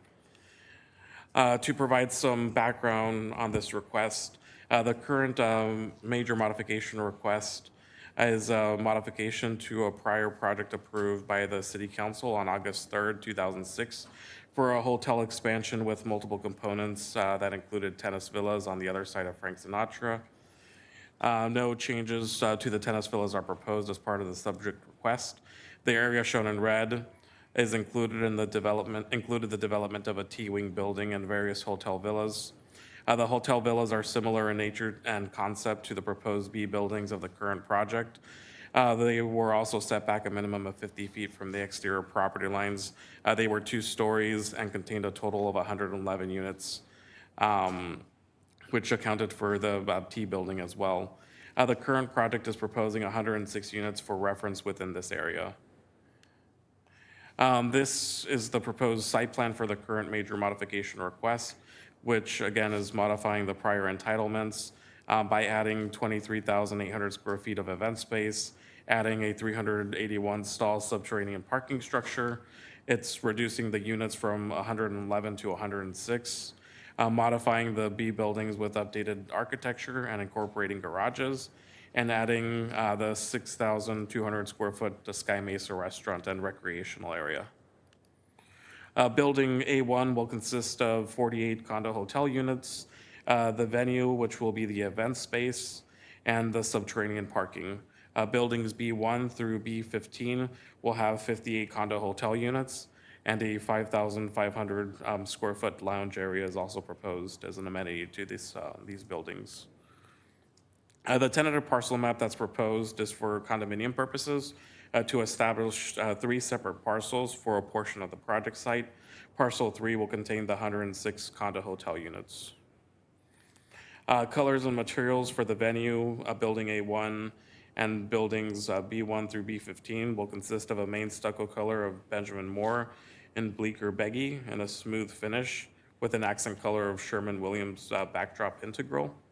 Also in a smooth finish, masonry veneer in a timber wolf color will add interest to the architecture. Roofing will consist of concrete tile in a California Mission blend color. A variety of other trims and finishes will complement the primary materials are proposed for the fascias and metal elements of the building. The architectural style is best described as contemporary desert architecture, compatible with the existing hotel.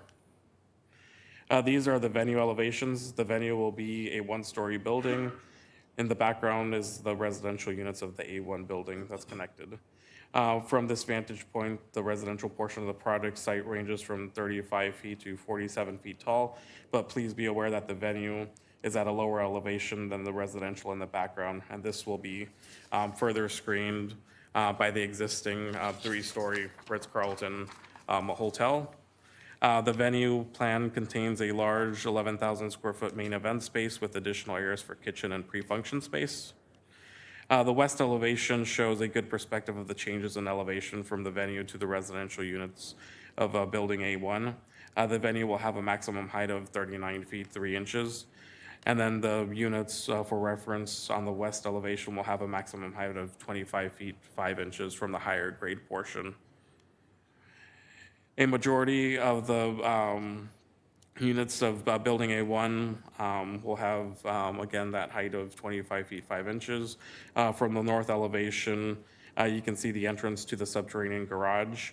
The building A1 units consist of 3 plan types, which range in size from 1,063 square feet to 1,902 square feet. They will consist of 26 1-bedroom, 1-bath units, 12 2-bedroom, 2-bath units, and 10 2-bedroom, 3-bath units. These are south elevations, which will primarily have a height of around 25 feet. This rendering shows the 1-story venue building as you approach it from the Ritz-Carlton property. The renderings for building A1 shows the various walkways, landscape, and buildings looking south. And then this is a site section showing how the parking venue and units of building A1 will be situated on the property. This line of sight study shows how the tallest portion of building A1 and the closer building B units look when viewing from a residence to the south here. And you can see kind of the difference in the grade elevations. There's about a 34-foot difference from this vantage point with grades kind of getting closer as you go down Frank Sinatra from both properties.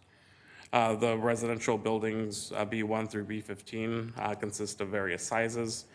These elevations show a 5-plex version with a maximum height of 32 feet 4 inches. The tallest B building is just 3 inches taller. This is a rendering of the project's main entrance showing one of the B buildings in the background. And then this is a rendering of the lounge, which will provide recreational amenities and space to the new development. The Sky Mesa recreational area was not a part of the 2006 entitlements, but is included as part of this major modification and includes a restaurant in addition to recreational amenities. 50-foot setbacks are also proposed for this area. The Sky Mesa recreational area is located on 3.88 acres of mountain reserve zoned land of the project site. Uses in the mountain reserve zone are limited to recreational activities such as hiking or equestrian trails or non-motorized bike trails. As part of the proposed project, the applicant is proposing an amendment to the city's general plan zoning map that would expand the resort hotel designation and zoning to encompass the Sky Mesa portion of the site, which has been privately owned property and hasn't been owned by the as public land. In addition, it's been partially graded in the past as well. In addition, development with the Sky Mesa recreational area is just limited to a total of 6,966 square feet, which includes the 6,273 square foot restaurant built into the mountain area to minimize visual impacts, and a 693 square foot restroom building. In total, buildings within Sky Mesa make up less than 4% of the 3.88 acres allocated to this recreational area. The majority of the area, about 96%, will be dedicated to recreation uses and open space, which is compatible with the Mountain Reserve Zone. Materials and colors within Sky Mesa will consist of a main material of smooth stucco in a Benjamin Moore Bleecker baggy color with accent color of backdrop integral. Accents will include a concrete wall and smooth finish with metal trims painted in a toucan black, and then doors and window frames will be painted in a dark bronze finish. These are the north and east elevations of the Sky Mesa restaurant, which provide a good viewpoint of the restaurant, and it's designed to minimize visual impacts and show how it is incorporated within the natural landscaping. Restaurant elevations utilize a good amount of floor-to-ceiling glass to take advantage of the spectacular views of the surrounding. You can also see a site section to understand how the restaurant will be situated within the natural environment. The project site will be lushly landscaped with a variety of trees, shrubs. Trees proposed include mulga, sweet acacia, desert willow, blue palo verde, and a variety of others in 36-inch box sizes. A variety of date palms and California fan palms in various sizes are also proposed. And then shrubs like desert milkweed, brittle bush, and autumn sage will provide color and interest. The Sky Mesa area will incorporate many of the same landscaping choices like Palo Verde and various state and California fan palms. A variety of shrubs are also proposed to line the walking paths, in addition to freestanding small pathway lights that will light the pathways. This project also includes a development agreement amendment. The 10th amendment to the development agreement updates terms for the project site and incorporates the proposed modifications to previously approved entitlements that are part of the subject request. It also allows owner occupancy for a period of 6 months, whether consecutive or non-consecutive, and allows terms for personal occupancy provisions, for additional personal occupancy provisions are included. The Ritz-Carlton will manage the condo hotel rentals, and this development agreement sets a 10-year term for the project site.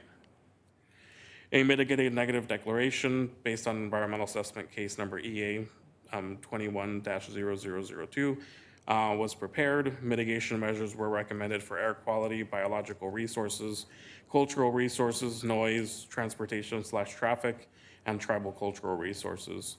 A notice of intent to adopt a mitigated negative declaration was first distributed for a 30-day public comment period, which began on March 11th to April 9th, 2024.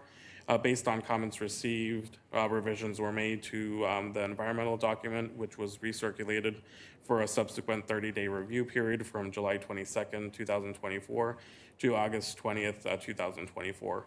Responses to the comments were incorporated into the environmental document.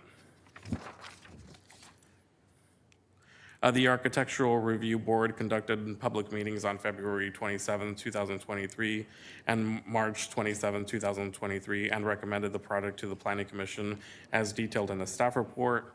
At this time, staff recommends that the Planning Commission adopt resolution number 2025 next in order, recommending that the City Council take the following actions. A, adopt resolution number 2025 next in order, approving the mitigation monitoring and reporting program and mitigated negative declaration for the proposed project based on environmental assessment case number EA 2021-0002.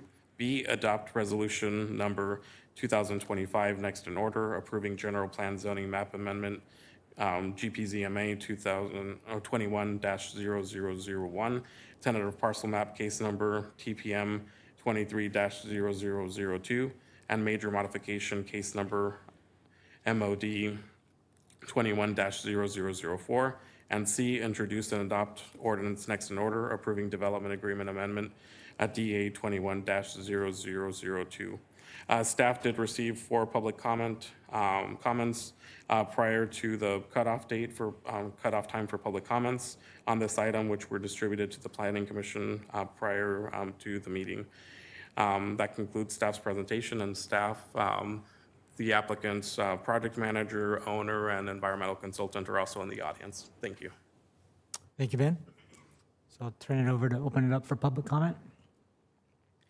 We will open up the public hearing, and we will begin with Louis Lopez. Are you still here?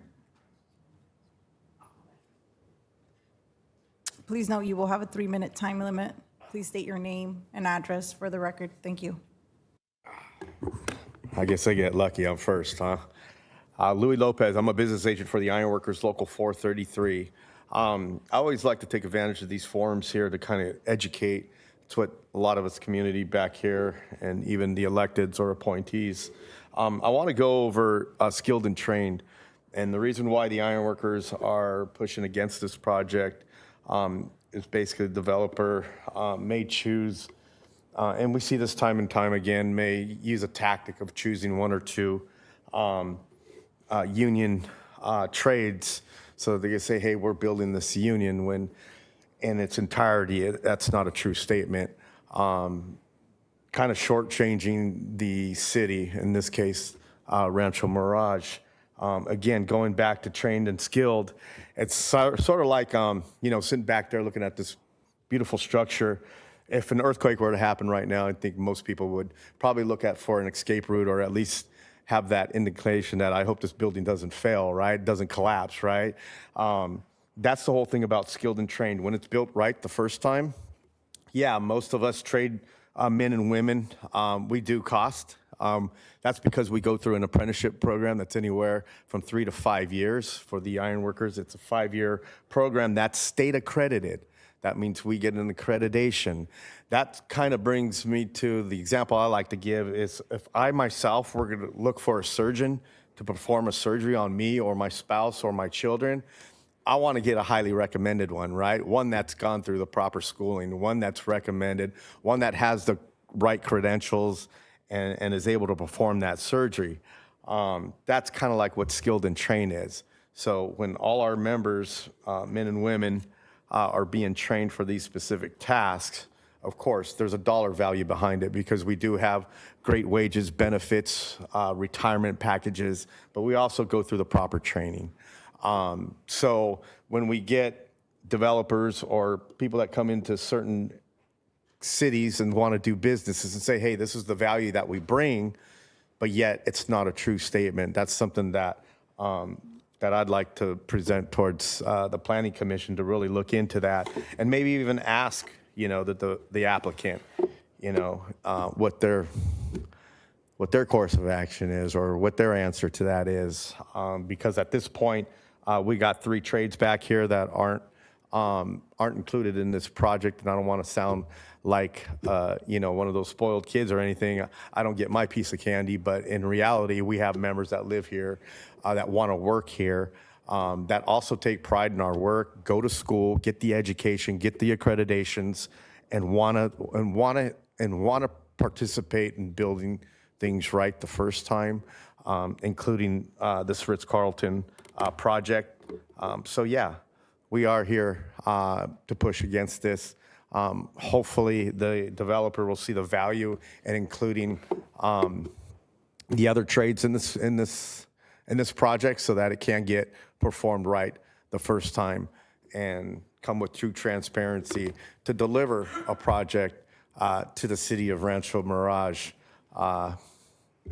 adequately. The other thing is, me being a Marine Corps veteran, all of our trades, even the ones that are included, also have and I always like to highlight this, a relationship with Helmets to Hard Hats. So our men and women that are coming back from serving their country proudly get a direct entry into our program. So I believe they should have the right to work on these projects, plus the local community. Thank you very much. Thank you. Thank you. Our next speaker will be John Sisley.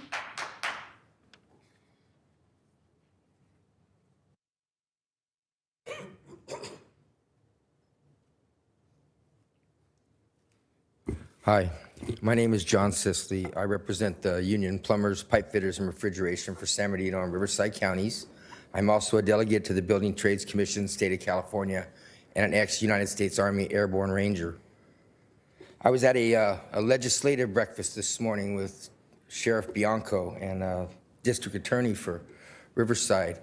A lot of healthy conversation about community, a lot of healthy conversation about homelessness and substance abuse.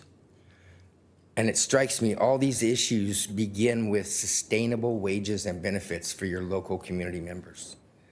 Not just one union that they'll partner with to make it look like that it's a legit job. They're not concerned about your community. They're concerned about their bottom line. All the crafts here, like my brother Louis stated, everybody has a speciality and everybody does their part, and all the unions work together to build something, not just one union. And if you get just one union, you're not getting an adequate build. I represent plumbers and pipe fitters, okay? I don't put up high iron. You wouldn't want me putting up your high iron, and you wouldn't want the guys that put up high iron putting in your plumbing, okay?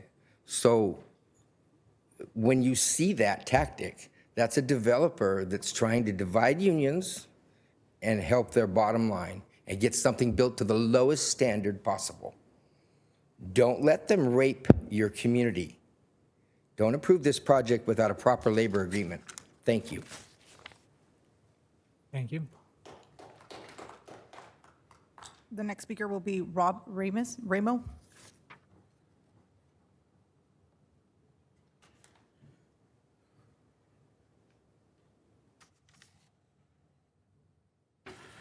Good evening. My name is Robert Ramos, and I'm with the Ironworkers Local 416. Well, my brother said it. They took my thunder, but they were right on it, right? I'd like to say is every community experiences homelessness and poverty, right? But we're here as a union, as a whole, to make better wages, make communities better, and employ your sons and daughters in times when, if they don't want to go to college, guess what? They got a trade they could pick up on. They got somewhere to go, but not just the iron workers, but the plumbers and pipe fitters, carpenters, right? That's what the crafts are all about. Having a livable wage, skilled and trained labor, right? My brother Louis talked about skilled and trained labor. We are a 3 to 4 year, 5 year apprenticeship program. Guess what? We also get college credits. So we do get that higher learning, not in books, but with our crafts. These are our paintbrushes. This is what we build America on, right? So I'm here tonight to ask to not approve this project until we get a labor agreement. Thank you very much. Thank you. The next speaker will be Jack Cahoon.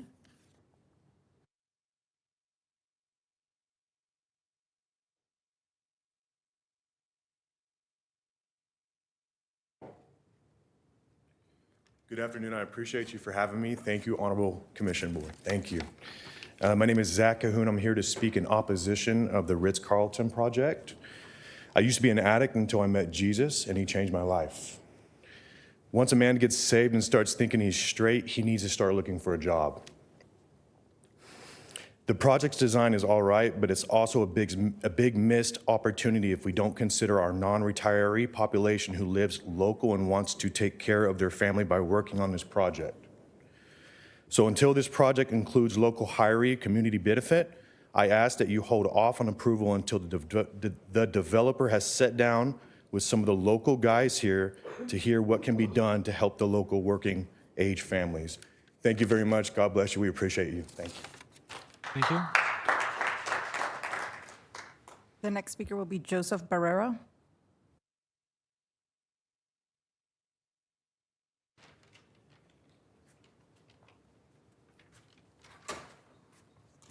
Good evening. My name is Joseph Barrera. I'm here on the behalf of the thousands of hardworking men and women at the Ironworkers 433. We're here today to oppose this project and ask that you oppose it as well. We had hoped that this developer would choose to hire responsible contractors who will hire locally, provide living wages, ensure benefits for the workforce, and provide the chance for apprentices to learn the trade on a real job site. Unfortunately, they have not done so. This overall is a failure to our community, and we deserve better. Support the local workforce, support us, but do not support this project. Do not vote yes tonight for this project. On a side note, I'm a local resident. I live 5 miles away, but it would be a great privilege to work on this project and to get this work for our ironworkers brothers. So thank you. Thank you. The next speaker will be Josh Gastelum.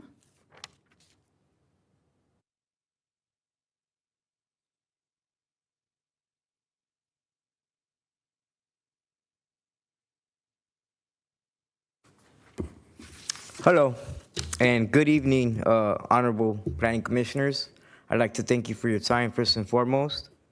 My name is Joshua Gastelum, and I'm here this evening to speak in opposition of the Ritz-Carlton project.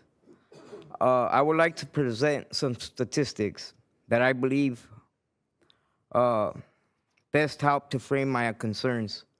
This is from Data USA. In 2022, Rancho Mirage had a population of 17.3 thousand people with a median age of 64.9 and a median household income of 105,000. Between 2021 and 2022, the population of Rancho Mirage grew from 17,129 to 17,257. That's a 0.74% increase. And its median household income grew from 95,000 to 105,000. That's a 10.9% increase.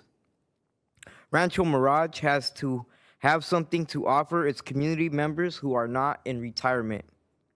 This can be done by including community benefits agreements and projects that require local hire.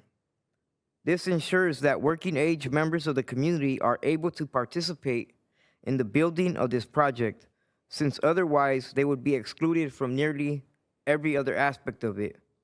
This is a land use issue because we can include local hire as a community benefit that is written into the conditions of approval. Until local hire is included as a condition of approval, I ask that you deny this project before you this evening. Thank you, and God bless you. God bless Rancho Mirage, and God bless the hardworking men and women that build America. Thank you. Thank you. The next speaker will be Omar Cobain.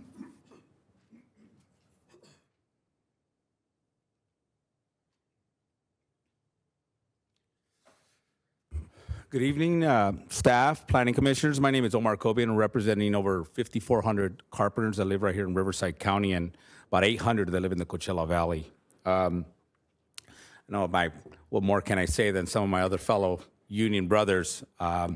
They made a comment about having possibly an agreement with the union. It ain't the carpenters, and we build 70% of all buildings, including structural housing. I want to make a comment. The Coachella Valley, right now, one of the biggest things that, I just came from meeting with a city council member in the Coachella Valley. One of the things he said is like, what are we doing to help incentivize the youth to have options besides college? We know that the pendulum swung so far, no child left behind, and let's get, 80% of our children into debt, and 40% of them coming out with no jobs for them. So college isn't for everybody, we know that. So what other options do we have? The building trades are a great resource. I've been a carpenter for 26 years. It's been the best thing that ever happened to me. Now I do a variety of things. I too am a planning commissioner for a city nearby for the last 3 years. I understand that you can't always deny certain projects. You can't always give certain suggestions. Sometimes you feel like your hands are tied. I know that feeling. But the one thing I want to make clear is that organizations like or the Ritz-Carlton are known to be top of the line. But when you go to their job sites, outside of the metropolitan areas like Los Angeles or Orange County, it's 100% union. They tend to want to use labor that's not adequate. What happens is you bring out-of-state labor. Unfortunately, you get exploited labor, undocumented labor, and that brings down the wages for all of us. So with that being said, we ask what options is the youth of the Coachella Valley going to have if we don't, as the adults in the room, commissioners, city council members, mayors, create those opportunities for the youth of this valley? And it starts here, projects like this one. I'm sorry, but if you think the Ritz-Carlton doesn't have the opportunity to pay a good living wage, you're wrong. They do. They absolutely do. But they choose not to. They choose to use contractors that can exploit workers. So I'm not trying to disparage the Ritz-Carlton, but I'm telling you that until they come to the table and say, hey, we're going to use a responsible contractor, we're going to make sure that it's got local hire requirement, we're going to make sure that the graduates of the Coachella Valley are going to get an opportunity to actually get into the trades, that ain't going to show us anything. So let's collectively say, hey, what are you doing? What are you doing, Ritz-Carlton, to make sure that you give back to the community? Thank you for your time. Thank you. The next speaker will be Zach Stratzers.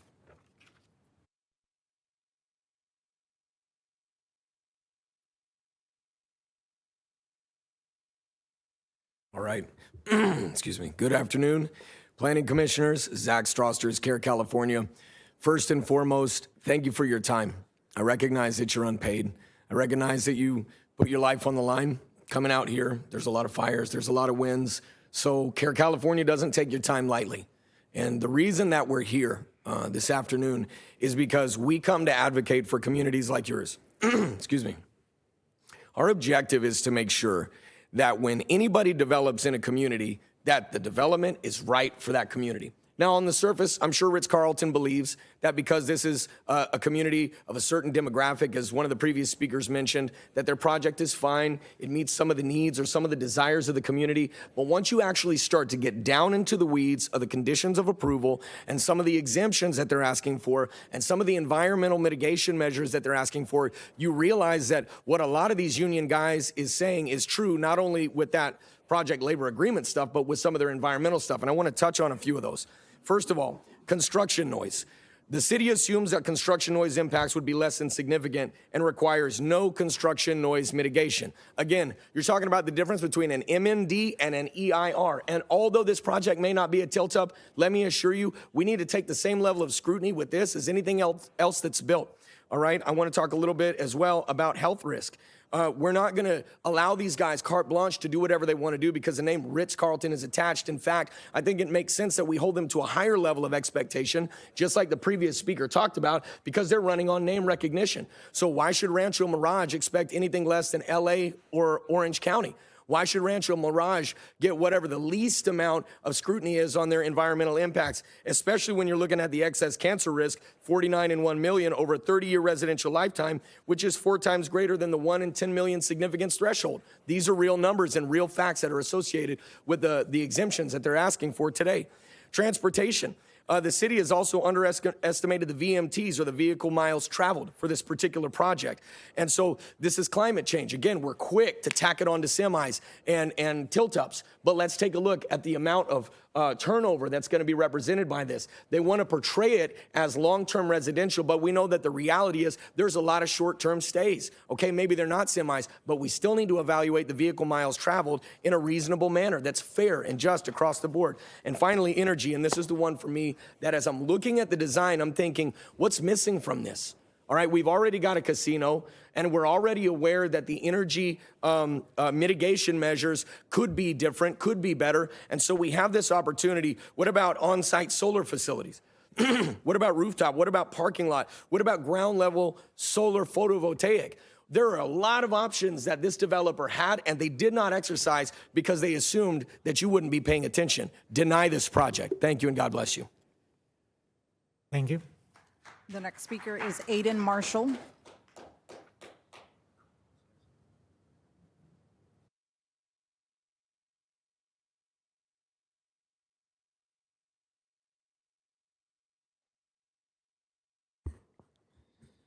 Good afternoon, Honorable Planning Commissioners. My name is Aiden Marshall, also speaking on behalf of Care, California. CARE California is an unincorporated association of labor organizations and individuals who live and work in the city of Rancho Mirage.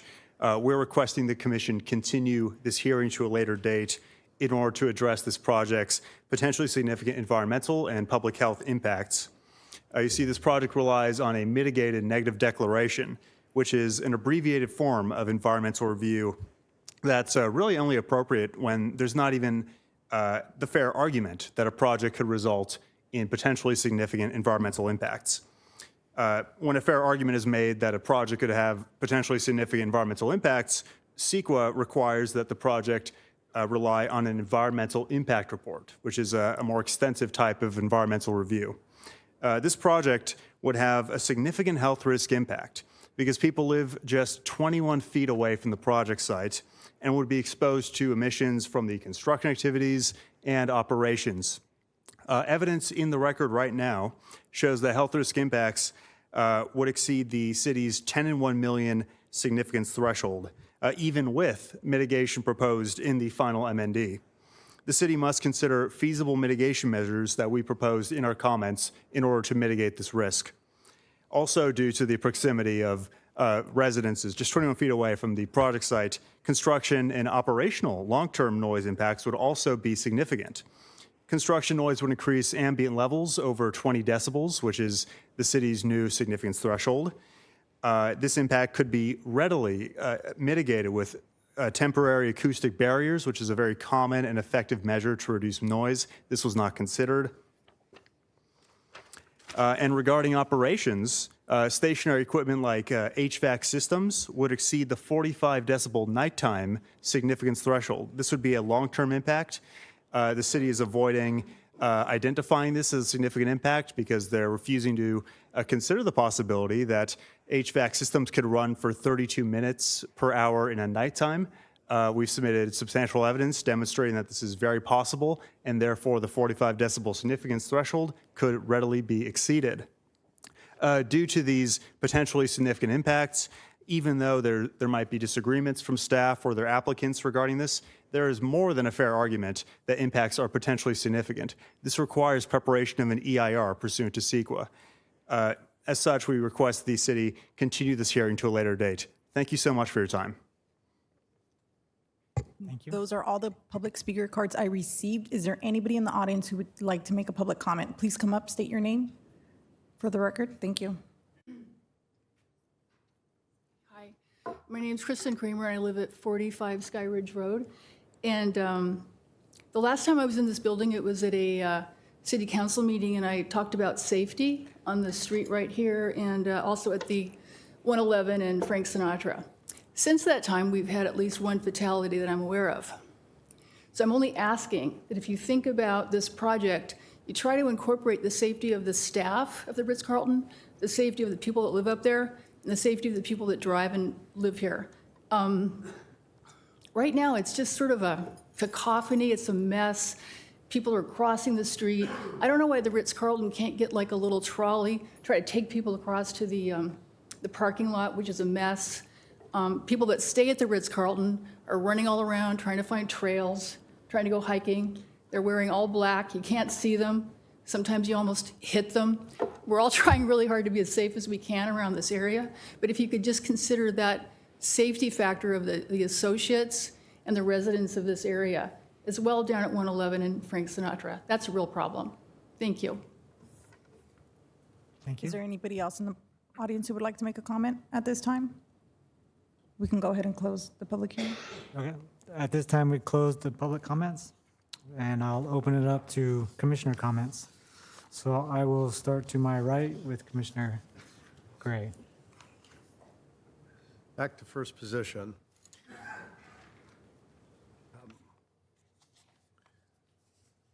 I'll direct my first question to staff. First of all, I'd like to say thanks again to the staff for providing such a thorough packet. I think 3,500 or more of the pages deal with this particular item, and then also spending as much time as they did with me personally, with individually with each of the other commissioners to answer our questions. One question that occurred to me since we met earlier today Regarding Sky Mesa, there's a percentage that says only 4% of the Sky Mesa area, which is requested to be rezoned, will be covered by vertical structures. What safeguard is there against any covering 94% of the available area once it's rezoned, if any? So if any changes to Sky Mesa are proposed, the applicant's going to have to submit that request to staff, and then staff's going to have to determine the appropriate review process for that. But the conversations with the applicant, they want to keep enclosed buildings within Sky Mesa limited, because again, they want to uphold a recreation environment and keep kind of the natural topography for the Ritz-Carlton patrons up there. I just wondered if there was any possibility of a specific condition that would prohibit further development of that area, because once the zoning change is made, it becomes, I think, significantly easier to build more there. If there were any changes in the future, there would also need to be the appropriate environmental review. So it would go through a similar process that we're going through now. Without knowing what those proposed changes might be, it's difficult to limit that. It might just be an addition of 25 square feet at one point to expand a restroom. So staff recommends that we would be able to do some additional review in the future if that requirement came in. Okay. I have is a applicant representative present? Yes, we have John Hicks in the audience here. You're going to love this question. We've heard numerous representatives from labor unions come and say this project should be denied because they're either saying that you're playing fast and loose by saying there's an agreement with one union, or that you're going to use imported labor that's cheaper and better for the developer, but not good for the community. Do you have a response to that? Yeah, two parts of that. One, I can say is like, well, first of all, thank you very much, commissioners. Really appreciate the time that you're taking out for us to hear this project. So I go back to when we actually came into the city of Rancho Mirage back in late 2011, acquired the property then, and we actually were the developer that completed the Ritz-Carlton Rancho Mirage in 2013. Had sat up there incomplete for quite a number of years. So it was a tremendous opportunity to work with the city as a whole. So one of the things that I could look at is when we actually initiated that project, the economics of actually trying to bring in labor from other countries or other sources, just not practical for the desert environment. I looked to one particular trade that we dealt with, who is actually not only succeeded in his completion, helping us complete the Ritz-Carlton Rancho Mirage, but actually is a business owner in the Coachella Valley, where he actually successfully opened up a mechanical maintenance and operations building, HTL Mechanical. He was actually one of our laborers on the project and was a supervisor that looked at the completion of that mechanical. So the nature of our development business, and especially in the desert, actually is open to being conducive for local labor. So, like I said, there's nothing in our business model that looks to import any sort of labor, if at all possible. What about a position on using union versus non-union? Actually, what we do is we focus on the approval of a project because that has certain impacts on construction types. So once we have a project approval, then we start looking at the budgeting of the project and how and what labor is used or what contractor groups. This is a 5-star luxury resort as demonstrated, which is in operation currently. And once we know we have a project, then we start looking at construction contracts and how to divvy those contracts out. You created a tremendous business in the city and completed a project that many people never thought would be finished after it shut down, and I commend you for that. But I want to avoid the union versus non-union polarization that exists. Would you accept some condition about attempting at least to hire a percentage of your workforce that lives in the Coachella Valley? I don't know. What we do is when we go to bid a project, it's not a closed bid. So unlike some municipalities that have certain criteria that are set, what we do is we establish based on the project. We have a lot of experience with this type of product and luxury product and hospitality. So when we go to our trade groups, we need a trade group that is, one, able to complete to the level of standards that the brand dictates, in this case being the Ritz-Carlton. They have extremely high standards of materials to be used, what those finished materials are, and how the project is completed for sustainability. So to dictate what that would be, again, the economics dictate the use of local labor to a percentage at least. I couldn't dictate what that percentage would be just based on until we go out to the bid process. I appreciate the thoughtful response, but it's basically no to my question, right? We never say no to anything. You're not politicians, you're developers. Come on. All righty, well, thank you. I want to put someone else in the hot seat for a moment, but I appreciate your response. Thank you. Mr. Marshall, I think, was that one of the people who presented to us? Would you come up for a second?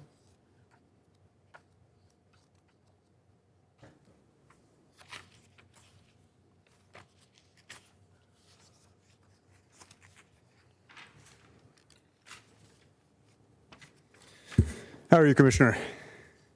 Welcome back. I was provided this morning, as if it wasn't enough to have received 3,500 on this and 4,000 plus on everything else on the agenda, with another, 40 pages or so from you that seem to have been sent this morning. Raised some interesting issues. I only have one question for you about this, really, which is, why so last minute? So these are all issues that we raised back in April and August. These are mostly just responding to responses by staff, which were released this same week. If we could have provided these responses a month ago, we would, but the responses were only provided this week. Okay.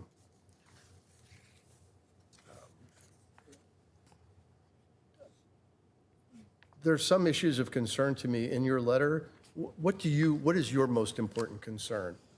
If you had to choose one right now. I guess my first preliminary statement would be I wouldn't pick one because they're all important in different ways. This project has clear, significant impacts in several areas, one of which is health risk impact. There's a very clear threshold in that type of impact, which makes it very obvious when there is an exceedance or is not an exceedance. Here, our expert toxicologists and air quality modeling experts have prepared calculations supported by substantial evidence done according to industry standards, demonstrating that the 10 in 1 million cancer risk threshold would be exceeded at the residences just right across the fence from the project construction site. The city has prepared their own analysis suggesting the impacts would be lower. In our responses, we've explained that the city's approach underestimates impacts. And what I'd like you to focus on is the standard of review here. This is the fair argument standard. The city is relying on a mitigated negative declaration as opposed to an EIR. If the city was relying on an EIR, which is a more rigorous form of environmental review, we'd have to defer to the city's analysis. In this case, you have to weigh both expert analyses equally unless one is plainly not supported by substantial evidence, and the city has not introduced any evidence suggesting that our analysis is inadequate. So there's one significant impact, and if I may, I'd like to discuss the noise concerns here. This project would be proposing HVAC systems, which if they would run for just 32 minutes in an hour a night, they would exceed the city's 45 decibel nighttime significance threshold. The city's hinging on an argument that that HVACs wouldn't be running for more than 30 minutes in an hour. They provided no proof that this is like a hard limit.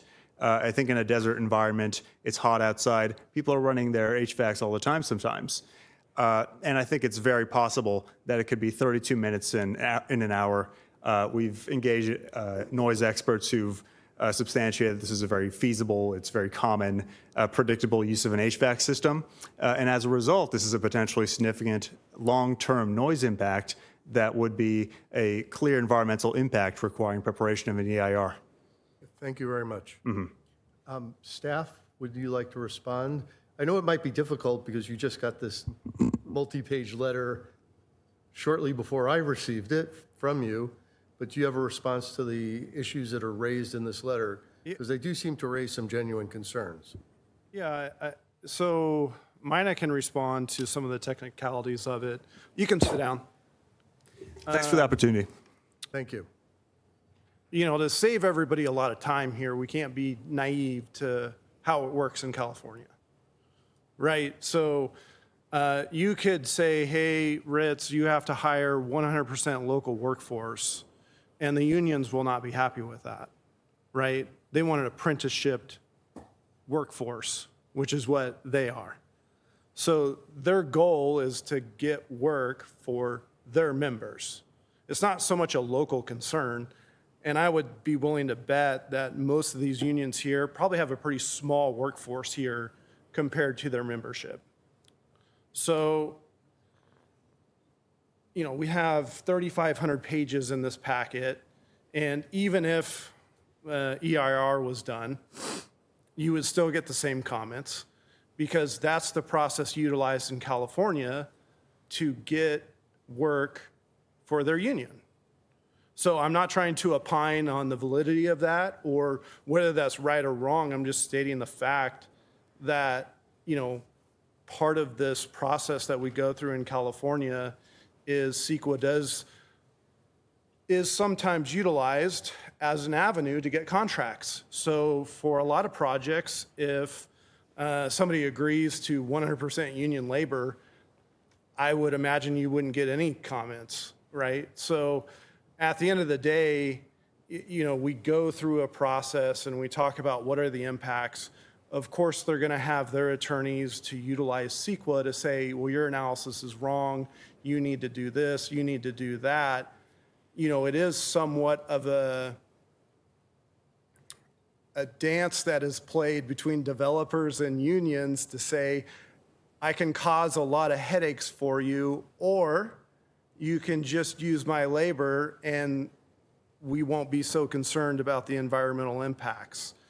So, you know, some of what we're seeing play out today is probably something that the developer is going to have to address on a go forward, right? Obviously, I can't remember the last time we had, I think, at least 4 different or 5 different unions speak on a project in Rancho Mirage, being that it's the Ritz-Carlton. They're a very well-known brand. So I'm not surprised at the fact that we have various unions here rightfully speaking at a public meeting to advocate for their position of using their apprenticeship labor. And yes, that labor comes with a premium. From the city standpoint and from the developer standpoint, I doubt they're surprised either. This isn't the first Ritz-Carlton that they've built or modified. So again, from a city perspective, I would say what you're seeing here today is they're taking their public platform to send their message to the developer to say, hey, this is why you should use us. You know, when it gets into the analysis and what's in the report, you know, Mina will talk maybe a little bit about, you know, there were some comments received and there was the document that was recirculated with those responses. And so that's kind of how this process works. Now they could get that, and obviously one of the speakers today still thinks that the analysis is not complete.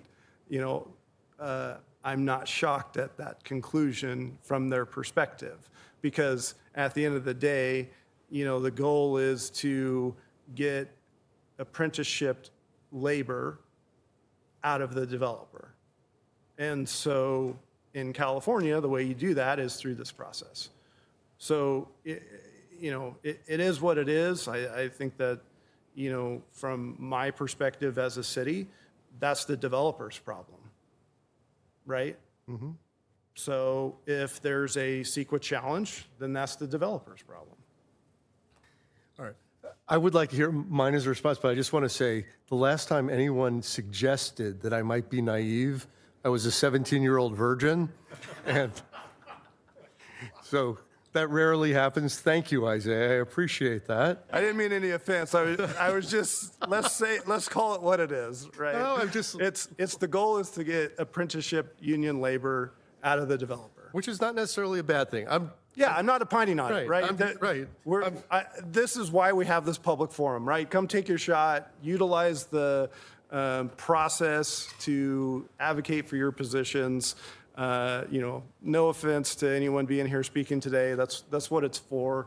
But for us, again, you asked some pretty broad questions and a lot of things were brought up. Frankly, this is to be expected on a project like this. Yeah. Well, since most people see me as a jaded cynic, I really just was happy to hear that today. But on the other issues, and again, without taking a stand, I'm trying to analyze all the issues that are important for a planning commission to consider in approving a project. I see in the letter, regardless of its motivation, I see some very real concerns raised. And I'll say up front, my concern isn't, I'm very much in favor of this project in almost every way, but I want to make sure that every possible consideration is given. And I would not consider voting against the project right now, but I would consider asking that it be postponed for a later hearing to consider the issues raised in this letter. I still think it was a little bit late, but I accept the explanation as to why. But Mina, if you can respond. Absolutely. So this document was recirculated twice. So this document has been around for quite some time, as Ben mentioned, for twice within just this year. So there was opportunity to provide comments during those circulations, and comments were provided. Based on those comments received, additional analysis and reports were prepared to address the comments that were raised today, and the conclusion was less than significant impact with a recommendation of adopting the document that we have prepared. Staff feels confident in the document that we're recommending for approval. All right, and I'll just say this is my last comment for my fellow commissioners. The volume of this material is so intensive and there's so much new material. My personal vote would be to postpone this to the next planning commission meeting to give us a chance to review and discuss this with staff. I have no reservations about either the staff recommendations. I'm just concerned about what appear to be somewhat new issues that were raised, because there's additional letters dated yesterday from the experts that are being employed by this particular opponent. And I don't know if there's some special hurry that would jeopardize the project in any way if we were to postpone our consideration of this. Commissioner Gray, would it be helpful to hear from the applicant CEQA representative? Sure. Why not? Other than my dragging this out to hours and hours more. Hi, everyone. So we did a lot of these issues that were brought up. We didn't get a long time to review them, but they were actually. You should probably state your name. Sorry. Erin Lucette from Dudek. So they were very similar to the comments that were previously brought up in the 2 different rounds of public review. Still kind of claiming the same things, that the analysis was not enough, et cetera. But we did bring in a new health risk assessment, as well as a noise memo to help clarify some of those same issues, and again, came to the same conclusion. So, what was the date of the new assessments that you just mentioned? The health risk assessment was prepared and included in the, I'm sorry if the dates are wrong, but I think July, August public review period, and then the noise memo was included in the final MND that was presented. Okay, and so what you're saying is the issues that are raised in this letter were all raised previously and addressed? There wasn't anything new in Mr. Marshall's letter?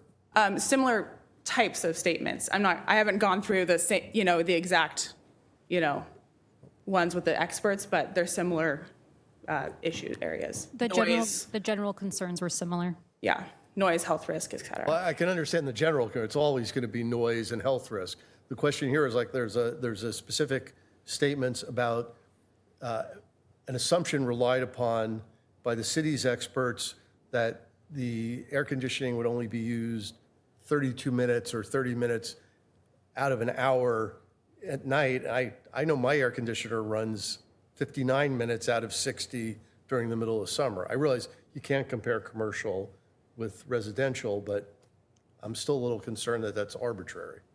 Yeah, and I don't know if we have our urban crossroads here at all, but who prepared the noise? I don't know, John can speak to it. With respect to anybody that's made a comment this evening regarding the noise, everybody needs to remain cognizant that, not that it's all that unique, but this is a luxury resort. And in that, we take a high consideration is taken to restrain noise at all costs. So this way you're not disturbing the guests or any resident that would be adjacent to this site. So it just so happens that at one point I was on the other side of the table for an architectural firm, and I can tell you that the architectural team that we've hired and the engineering staff that is on board, their first and foremost goal is, one, to make sure that all code requirements are met. It is mandatory by the building department and during our permitting process. Today, the mechanical standards and electrical standards, energy standards are significantly different than when we originally purchased this project in 2012, with this scope of work already included in our original entitlements, that being tennis villas. We had what was referred to as a T-wing building, and we also had villas. We've actually reduced the scope of the project from our original entitlements that were considered several years ago now. And we're looking, and the reason why we made the modification, if I could just elaborate, is that, one, we wanted garages to be attached directly to the villas as a means of convenience and not putting so much of a burden on our parking garages. This is a valet parked hotel. And then the second thing was to provide additional screening, just in the way you see the public venues have been screened by residential buildings within the property. So with today's standards, our mechanical criteria, there's obviously built into the new SEER standards. It's a mechanical term, I apologize for that. But with the new SEER standards, we automatically get a reduction in noise. Just for example, my home. It doesn't put out 45 decibels or near 45 decibels with the new mechanical systems and condensers that are used. Plus, we've gone through some additional efforts in the design where our architect has actually provided screening at each location to mitigate the chance for something like 45 decibels, which is pretty significant, to radiate throughout the entire property. So, and that will be developed further as we get into the next phases of construction documentation. Thank you. I don't think I have anything else at this point. I'm sure everybody's relieved to hear that. Thank you, Commissioner. So I'll move to my left, Commissioner Kieran. Okay, I'm not going to take that much time, but I've been in the commercial development business for 30 years. I stopped in January, give me full time to work here with the city of Rancho Mirage. But, and I reviewed everything, and the staff spent a lot of time, and we asked the questions and stuff, and I agree with a lot of the things comments that have been said by commissioners and the staff, but I personally don't see any reason not to move more forward with this. It's a great plan. There are going to be people who want to push back because new development's not easy for anybody, the organization or the people who are around it, or even people living in the city. But I've been a part of these in urban areas as well as regional areas. And what you have to look at is what the end result's going to be. And I think what we're going to have is staying relevant, and the Ritz-Carlton being able to stay relevant in the marketplace. The new event space will make them competitive with some of the other hotels in the region. And so I'm for this project, and I don't see any reason not to move forward. Thank you, Commissioner. Vice Chair. Okay. Certainly a lot of passion in this room today, and primarily not in favor of the Ritz-Carlton. But I will say the Ritz-Carlton is a great asset to Rancho Mirage. And building it out will continue to enhance our city. And, I'm very much in favor of the project in general. However, there were a lot of good comments made that bring questions to mind. And I, for one, while I read the material, it's very complex, and there was a lot of material to absorb. And there are some good questions that I would like to get a little bit further in depth in and get better answers for. So I agree with Commissioner Gray, if he's still in that mode, that I would like to have a little bit more time to review the material and get some responses to some of the questions. Thank you. Thank you, Vice Chair. I had a couple questions. One question being, most residential development include an entry gate, and I know there's commercial development. There wouldn't be any security gate to this development, correct? So per the project plan, there's not going to be a security gate. Okay, and it's not required, or? They just didn't propose any security gate because, again, this is going to be a resort hotel development, so they're going to want to provide a clean guest experience. Okay. There is no requirement. Okay. Let me see.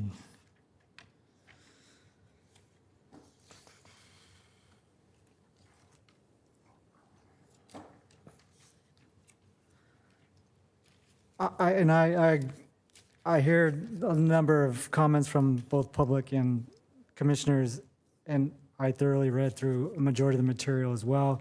It is very complicated. I agree with Vice Chair in that sense, but it was very detailed. I don't see any reason to postpone. In my opinion, it is a project that really enhances the community, really enhances, I mean, it really aligns with what's already existing amongst the, what the Ritz-Carlton offers currently.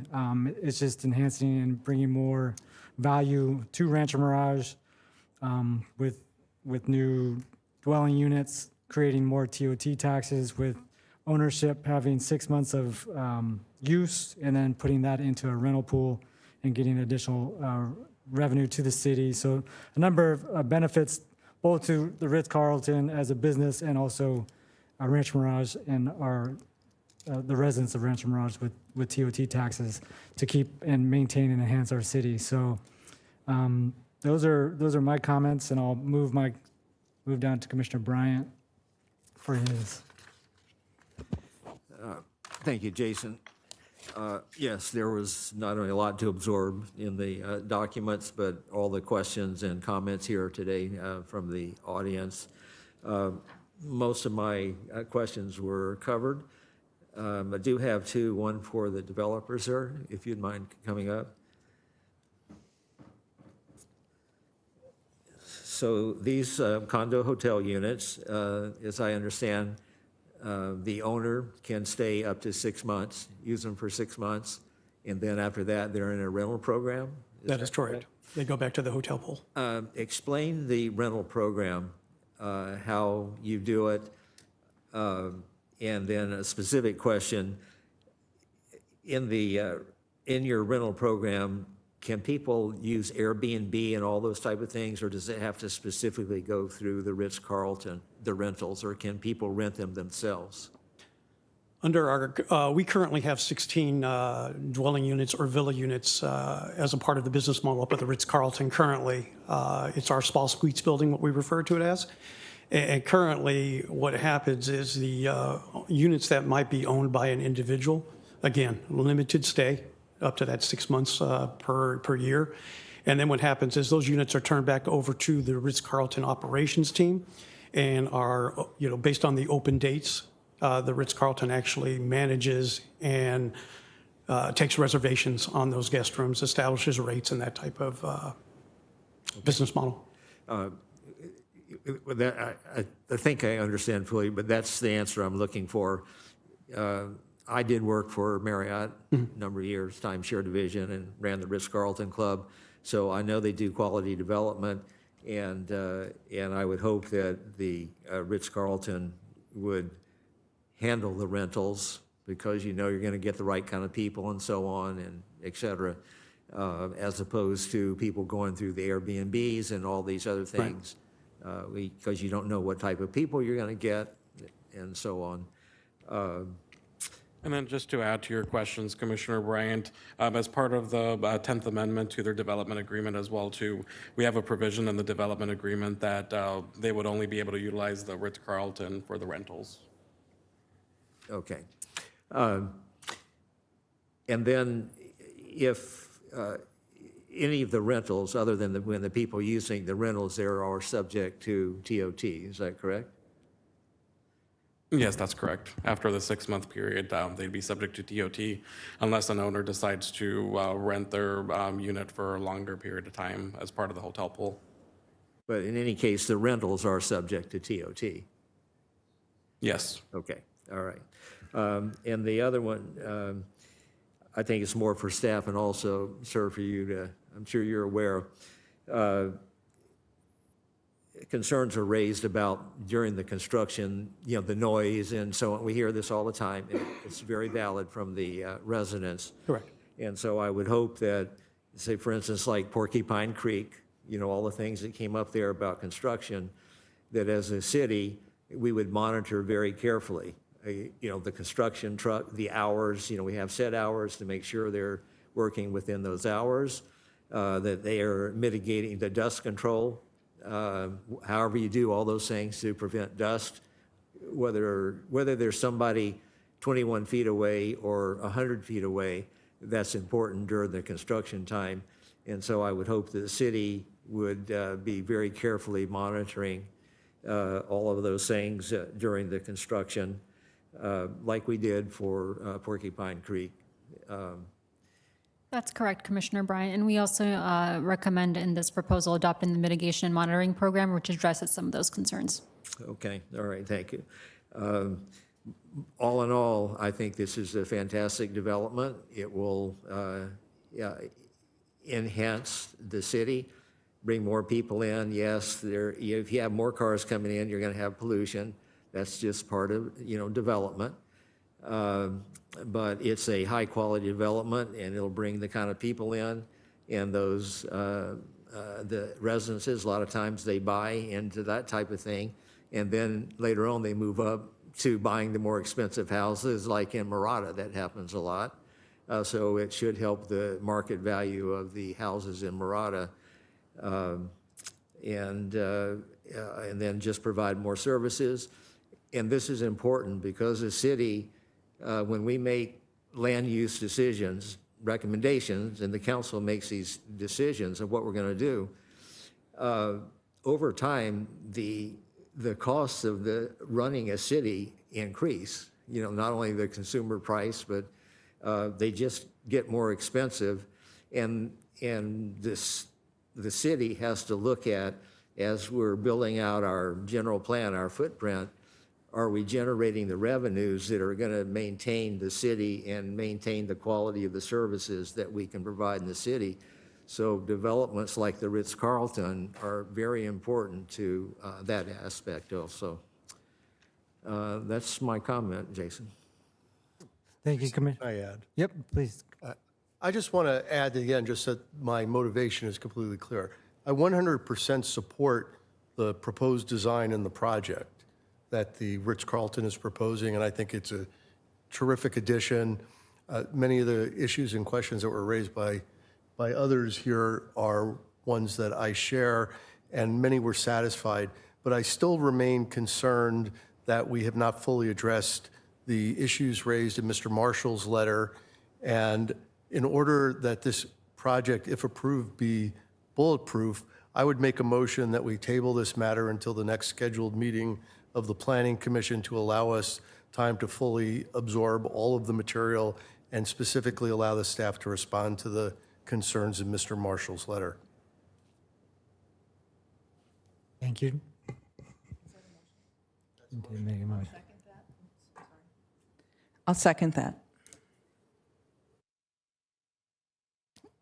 Commissioner Gray, tabling the item wouldn't set a date certain. If we continue the item, it would go to a date certain, just to clarify. I meant to say continue, but I didn't know what the appropriate language was, but continue for 1 month. I think that's the the next meeting approximately 30 days from now. So this project requires a 20-day noticing period. It's a little bit different than some of our other projects. So the next date that this could potentially go to would be the 2/27 Planning Commission meeting. Okay, that would be good for me. A question, from the developer standpoint, does this disadvantage you by delaying it? Obviously, time is important. I understand that. I'm not, but. Well, originally, when we first came into the city of Rancho Mirage to complete the Ritz-Carlton project, when we acquired the project, we had every expectation of moving through with the development as a whole, which included these villas and something very similar, although we changed the shape of it from a T to what we refer to as a boomerang. So ideally, any day that we wait, there's impacts to the project as a whole. One, we are currently sitting on a site that was graded by previous development teams that were unable to complete the project. So we still have the land that has already been rough graded. That includes the tennis villas, the proposed villa location, as well as our Sky Mesa site, what we refer to as a Sky Mesa. So if anybody were to go up there, you would see basically raw land void of any type of, well, it's rock, basically. It's pretty hard rock up there. So, to the neighborhood as a whole, when we came in, we had a number of discussions with those residences that were really interested, took a lot of interest, in addition to city staff, as well as the various council members and the mayor of the city at the time, as to if we were serious about completing the project. And with us being a long-hold developer, that answer was yes, it is our intent to not only complete the existing Ritz-Carlton as it sits today, but complete the entire project. So now here we are in 2024. This would have occurred sooner if not for COVID. Now here we are looking to fulfill the agreement that we made with the city back in 2012, and that is to complete this project. If that answered the question. Yes, it does. Okay. Jason, in due respect to David and Pamela, I would not be in favor of delaying this. I think that all the studies and so on, and we know sometimes you have to take things on faith, but I've seen enough Ritz-Carlton developments, and they are first class, and they're very careful about, they're charging a lot of money for people to come up there, and they have to be very sensitive to guest relations, how people think about it, their experiences, and so on. And so I would not be in favor of delaying it. That's my opinion. Thank you, Commissioner. Do we formally vote, or how do we, with the first and There's a motion and a second.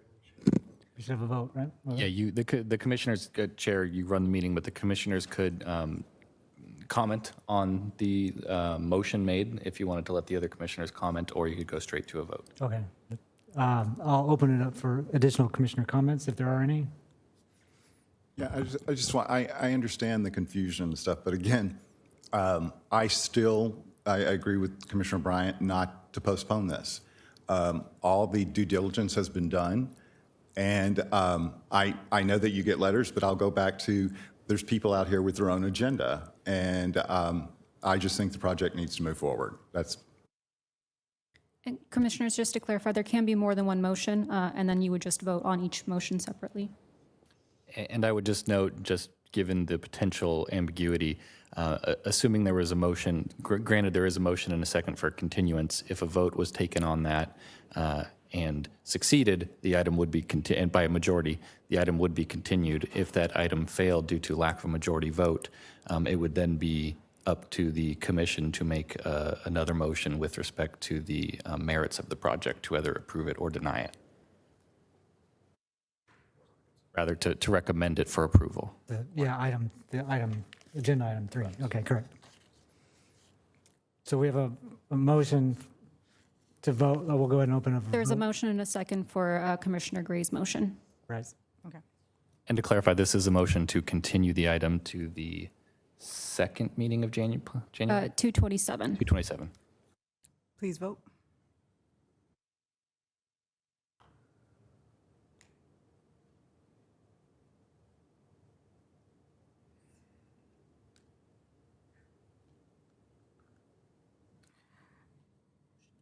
Motion failed. 3 opposed. 2 passed. Approved.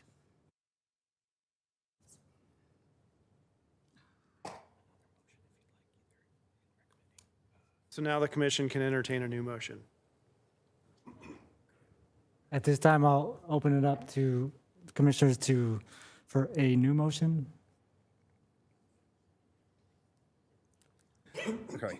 I'd like to make a motion that the Planning Commission adopt resolution number 2025, next in order, recommending that the City Council take the following actions. A, adopt resolution number 2025, next in order, approving the Mitigation Monitoring and Reporting Program and Mitigated Negative Declaration, SCH number 202403027, for the proposed project based on environmental assessment case number EA 21-0002. B, adopt resolution number 2025, next in order, approving general plan zoning map amendment, GPZ MA 21-0001, tentative parcel map case number TPM 23-0002, and major modification case number MOD 21-0004. And C, introduce and adopt ordinance next in order approving development agreement amendment DA 21-0002. I'll second. There's a motion and a second. Please vote.